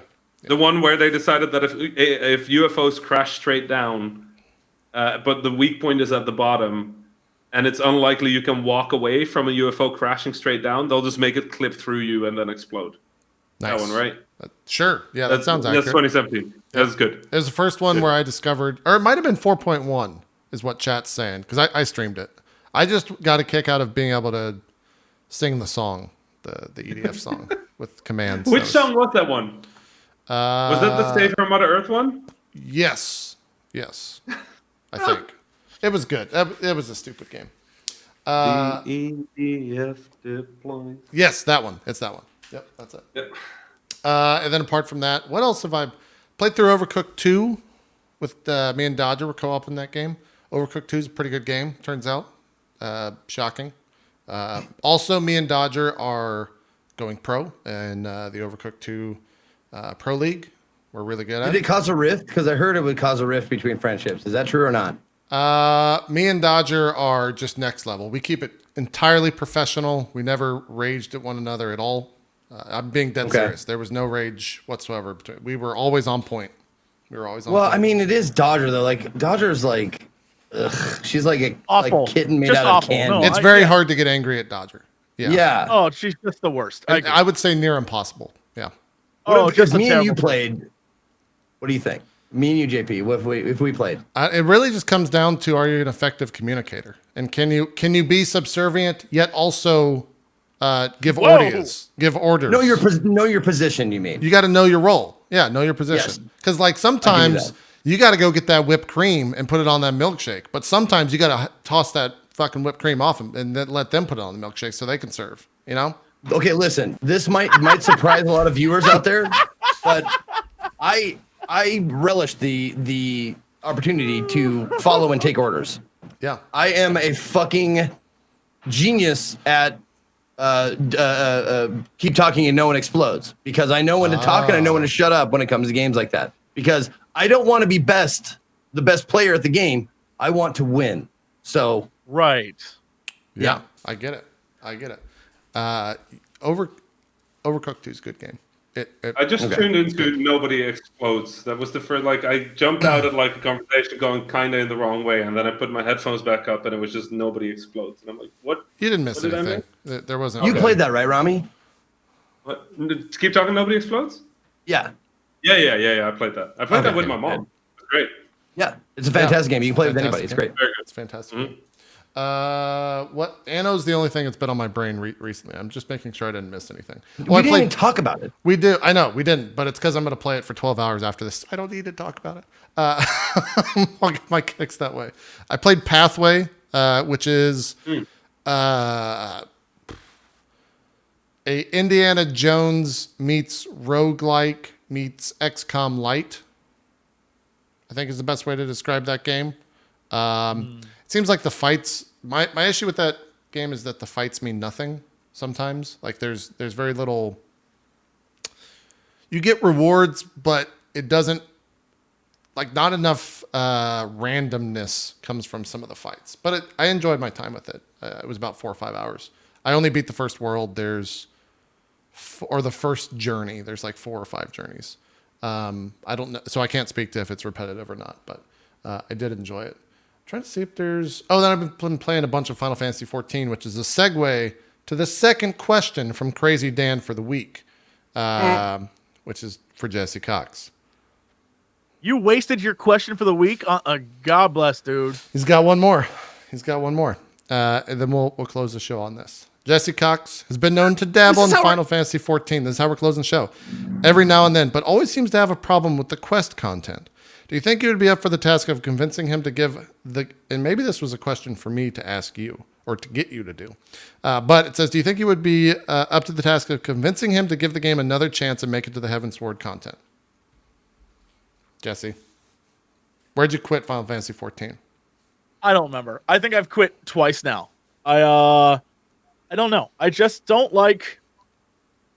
I don't know. I guess I just hate leveling up in MMORPGs. That's all I that did game it once is. in If Warcraft. if you don't like that, that's all that game is. I did it once in Warcraft, and I'm like, I don't want to do this again. So, like, I don't know. I just don't like leveling. If there was like, hey, you can start out at a certain level without having to do the quest where I took lunches to guards. Oh, there is. It costs money, but you can totally do that now. I would do that. You can pay $20 or something like that to skip A Realm Reborn, and then like $10 to skip Heavensward, or so. The prices might be off, but you can skip all that content. But I kind of want to like do the end games. So one of the things I learned is that the game doesn't really start until you reach max level. Is what I was told numerous times, which to me is like the game doesn't really start till you beat A Realm Reborn. Heavensward content story wise is really good. It has some maybe one day. Yeah, now that I have more free time, maybe one day I'll jump back in. Probably, you know what? Before this next expansion comes out, I might give July. It a shot. You got I may give it a shot. Okay, all right, there you go. Second, I question. sunk a couple hundred hours into that, got to max level, and then I lost interest. I don't know what happened. That happens. I get it. Yeah, it's a good game. Fair enough. Then my 30-second pitch on Anno, the only game we will show today. Here's Anno starting out. Let me just zoom back to the very beginning from when the game began. Here's Anno starting out. Here's 10 hours later. Same island. It gets real fucking crazy. It gets real insane. I genuinely thought that you said, here's the game, and it showed this empty island. And then you went like, here's the game 10 hours later, and it took like 5 seconds to jump to the new thing. That's the same island. I thought it just hadn't changed. It's good. The game is crazy. I just hit tier 4 in this game, and it's not unlike opening the passive skill tree for the first time in Path of Exile. It's not unlike seeing an end game of like a StarCraft 2 professional player play it, or it's mind. I'm so unbelievably fucking overwhelmed with the systems in this game, where I will play for 10 hours on a save, learn so many things and so much things that I want to change, and then just cold turkey restart and try to like do better. I'll play for another 10 hours, get to a point and realize, oh fuck, okay, I expanded to the new world way too fast. I should stick in the old world longer. Let's restart. So it's crazy. So like this is the old world, but then you travel to the new world, and it's an entirely new map with entirely new tech tree, which is completely broken out. That's a zoo. I created SeaWorld. We have dolphins and jellyfish and a manatee or something that I caught on expeditions that I had to send out on a trip. It's crazy. There's quests. I had to find some glassworks or something like that. The game's ridiculous. It's a good game. You should play it if you like city builders at all. And maybe even if you don't, it's a good time waste. It's good stuff. That's Anno. I'm going to be playing after the broadcast today. Cool. I see so many things I want to do right now just in watching that VOD. It's the type of thing where you look at the game and you're like, all right, I need to build roads. You build like 3 seconds of roads and you're like, oh, fuck, these guys need a hospital because it's about to break out. Let me put down that. Oh, God, we need more workers now because the hospital has to be staffed. So let me put some. Oh, fuck, I need to finish those roads that I just started. If you look at your old VODs of games like that, like RimWorld or like any like city building or whatever game, you kind of get the thought process behind someone who backseats. Oh, yes. My producer brain is just going like, wow, this sounds like work. It does simulate a lot of like putting out small fires constantly, which in essence is game development probably. So. Doing that without actual consequences actually sounds kind of fun. It's pretty great. It's pretty. Yeah, and I also, might pick that up. You can play co-op on the same map and exist at the same time as someone else. Awful. It's great because if you get into a war, you can have your friend fight the war, and then once they start fighting the war, you're like, great, I'm just going to continue playing. Fuck off, you can fight the war, and it's great. I have a trauma from when I was a kid, right? We used to play Transport Tycoon Deluxe with my brother. Okay. And you could play competitively or cooperatively, like the game didn't really define anything. But the one thing that was true about that game is if you build a tunnel, building it was really expensive. But if you demolished it, that was also really expensive. Sure. Now, so what you would do is you would dig the holes for the tunnel and then build the tunnel. And then immediately my brother would put a piece of rail or road in front of the exit of the tunnel so that it was unusable forever because you can't use that. You can't use another player's railroad. So it would just always fuck my shit over, and I'm never playing a building game competitively or cooperatively with anybody again because fuck that shit. The way it works in Anno is they cannot build on your island. They have to stick to their island, and you basically start out as like allies. So you can trade resources between one another, and you can like go to war with one another or go to war against other people, but they can't build on your shit. I don't trust it. But you can make them go to war, and then you can just sit back and continue doing what you were doing while they fight your war. It's great. It's beautiful. It's a lot of fun. Let's do some shout outs and call it a show. Zeke, we'll start with you. Welcome back. Glad to have you back. Good to be back, man. Do some shout outs. Oh my goodness. Thank you all very much for watching today. I appreciate it. Thank you especially to Jessie Cox and the Rami for being here today. You guys are amazing. Two people who have opinions and points and all that shit that I absolutely 100% respect and listen to. I don't agree with every one of them, but it's always valid. They always make valid points that I use to make myself a better and more informed gamer. Thank you to JP for welcoming me back. I thought after taking so many days off and not being on the show that he would kick me off, but I remember that Ko is slacking and he's lazy and he won't do the show either. So I think my spot is pretty safe. If you guys want to check me out, I will be on in about 45 minutes. I'm on a new role-playing show. Well, new-ish now. It's been on for a couple months now.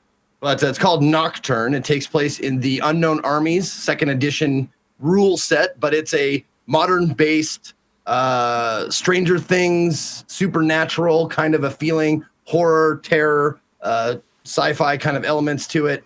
It's a lot of fun, and it's some of the funnest role playing I've had in a while. And I'm lucky to be a part of this group that is so willing to put themselves out there for vulnerability and for storytelling. So if you want to check that out, 45 minutes. It's on twitch.tv/table story, just like it sounds. 45 minutes then. But if you want to watch me play video games, I'm going back to Sekiro. I'm not done with it. Noon Pacific tomorrow. I will continue on. I think I've beaten, I want to say 4 bosses so far.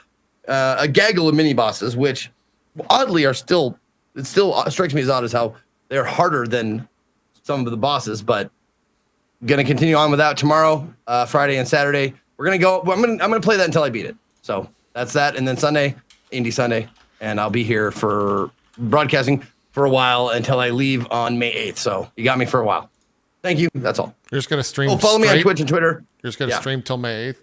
The stream's not turning off every day, all day? I'm not turning it off. I'm doing 24 hours because the way to win streaming and become rich and successful is to stream for as many days and as many hours in a row as you can. Yep. I'm shooting for 4,500 days in a row of streaming. I started my 2001 day streamed about 27 days ago. So Okay, sounds good. we're on day like 28 or 29. So yeah, We're just practicing for Zeke's videos for the Vlam store.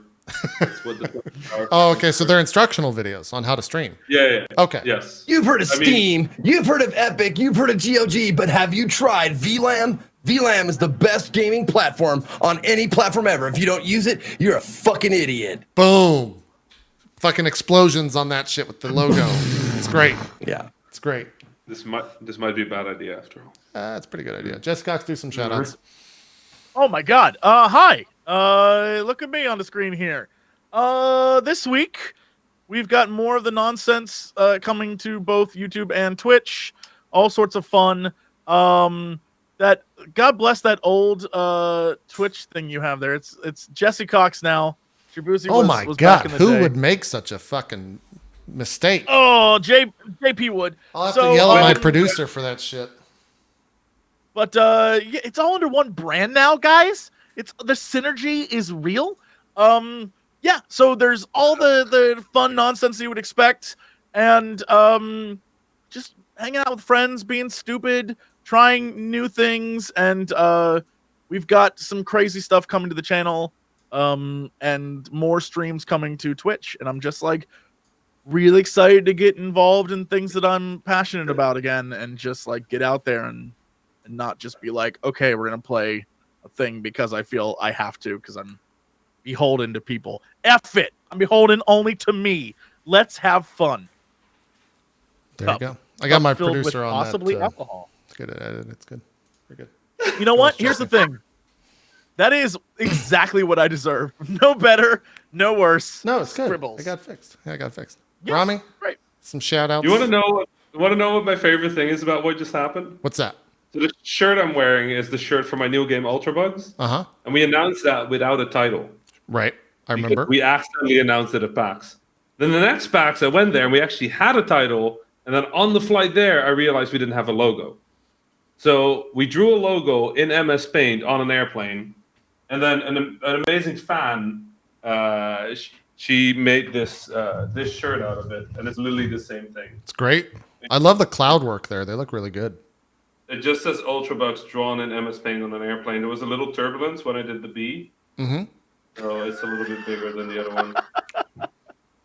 But yeah, we're selling this as a real T-shirt, and it's surprisingly popular. Is that on the Vlam store? I think it's you on VLAN. VLAN. I think you need a similar kind of thing, but on a mug, and to have it say world's best game dev or #1 game dev, something like that. Oh. Like your kid made it. That'd be good. Can I do a shout out really quick, JP, before we do anything? Just Cox. Because I don't remember if we're doing it tomorrow or not, but there you go. Tune in to Roleplay, because my show there is a ton of fun, and I love doing it. I don't know if we're doing it tomorrow, JP. I can't remember. I think Elspeth is in Berlin, so no. all right. Well, And I'm gone next week. when we return. So 2 weeks from What? now. No, you're gone next week as well. We're both gone. We're gonna be in San Fran. Oh, all right. Well, then I can't blame anyone. In Yeah. 3 weeks from now, you really should tune in to the next episode of Oddballs, which is a Tales from the Loop, sort of very much like Zeke's thing. It's Stranger Things inspired. It's very silly. We're towards the end of. Oh, this is perfect. We're getting towards the end of the show, which means you have a whole backlog to watch before you get to 3 weeks from now. So you can watch it on JP's Twitch, and I assume on his back VOD channel thing as well. It's all there. It is crazy. It's a ton of fun. It's Elsbeth and Octopimp and Cinnamon Toast Ken and Morgan Webb, and I am DMing it, and I don't know why it's happening, but man, is it great. Also, mew. Thank you. Thank you for indulging me. Thank you. Yeah. Perfect. Rami, did you do shout outs Just one yet? shout. Oh, no, you showed your shirt off. Do some shout outs. Yeah, I just showed. Yeah. Thanks so much as always for having me, JP, Zeke. Always a fun to be a guest. Also good to chat with you, Jessie. And mostly like everybody in chat, just always such a pleasure to be here with all of you. And always good to see your enthusiasm and passion for, the medium and all we do. So if you want to check out what we're up to, I'm creating a game called Ultrabugs over at Vlambeer. You can check that out at vlambeer.com. If you're at all interested in game development or creating games, sign up for my free live stream games conference at gamedev.world. That's the full URL. And if you just want to see me ramble and see why I get in trouble on Twitter so much, Twitter/THA_Rami. I promise most of the time I get in trouble on Twitter. It's absolutely deserved. So it's worth it, I think. Yeah, I look forward to being back. Hopefully, if JP will have me and this doesn't turn into a stream where I just have to quietly sit while Zeke talks about pornography or something. That's a different show. Oh, that's a different one? Yeah. Okay, good. That's well, drop, I'm very drop excited. Chains is where Drop we talk. Chains. Yeah, that's our BDSM show. I'll try and not be on that one. Make sure to really emphasize which one it is. Okay. Anyway, thank you so much, everybody, for having me from team to audience. Love you all. Thanks to all three of you for joining us this week. Co's back next week. We'll probably talk video games and whatever the fuck else happens between now and then. So we're out of here. Thanks for watching. See you next time. Bye, everybody.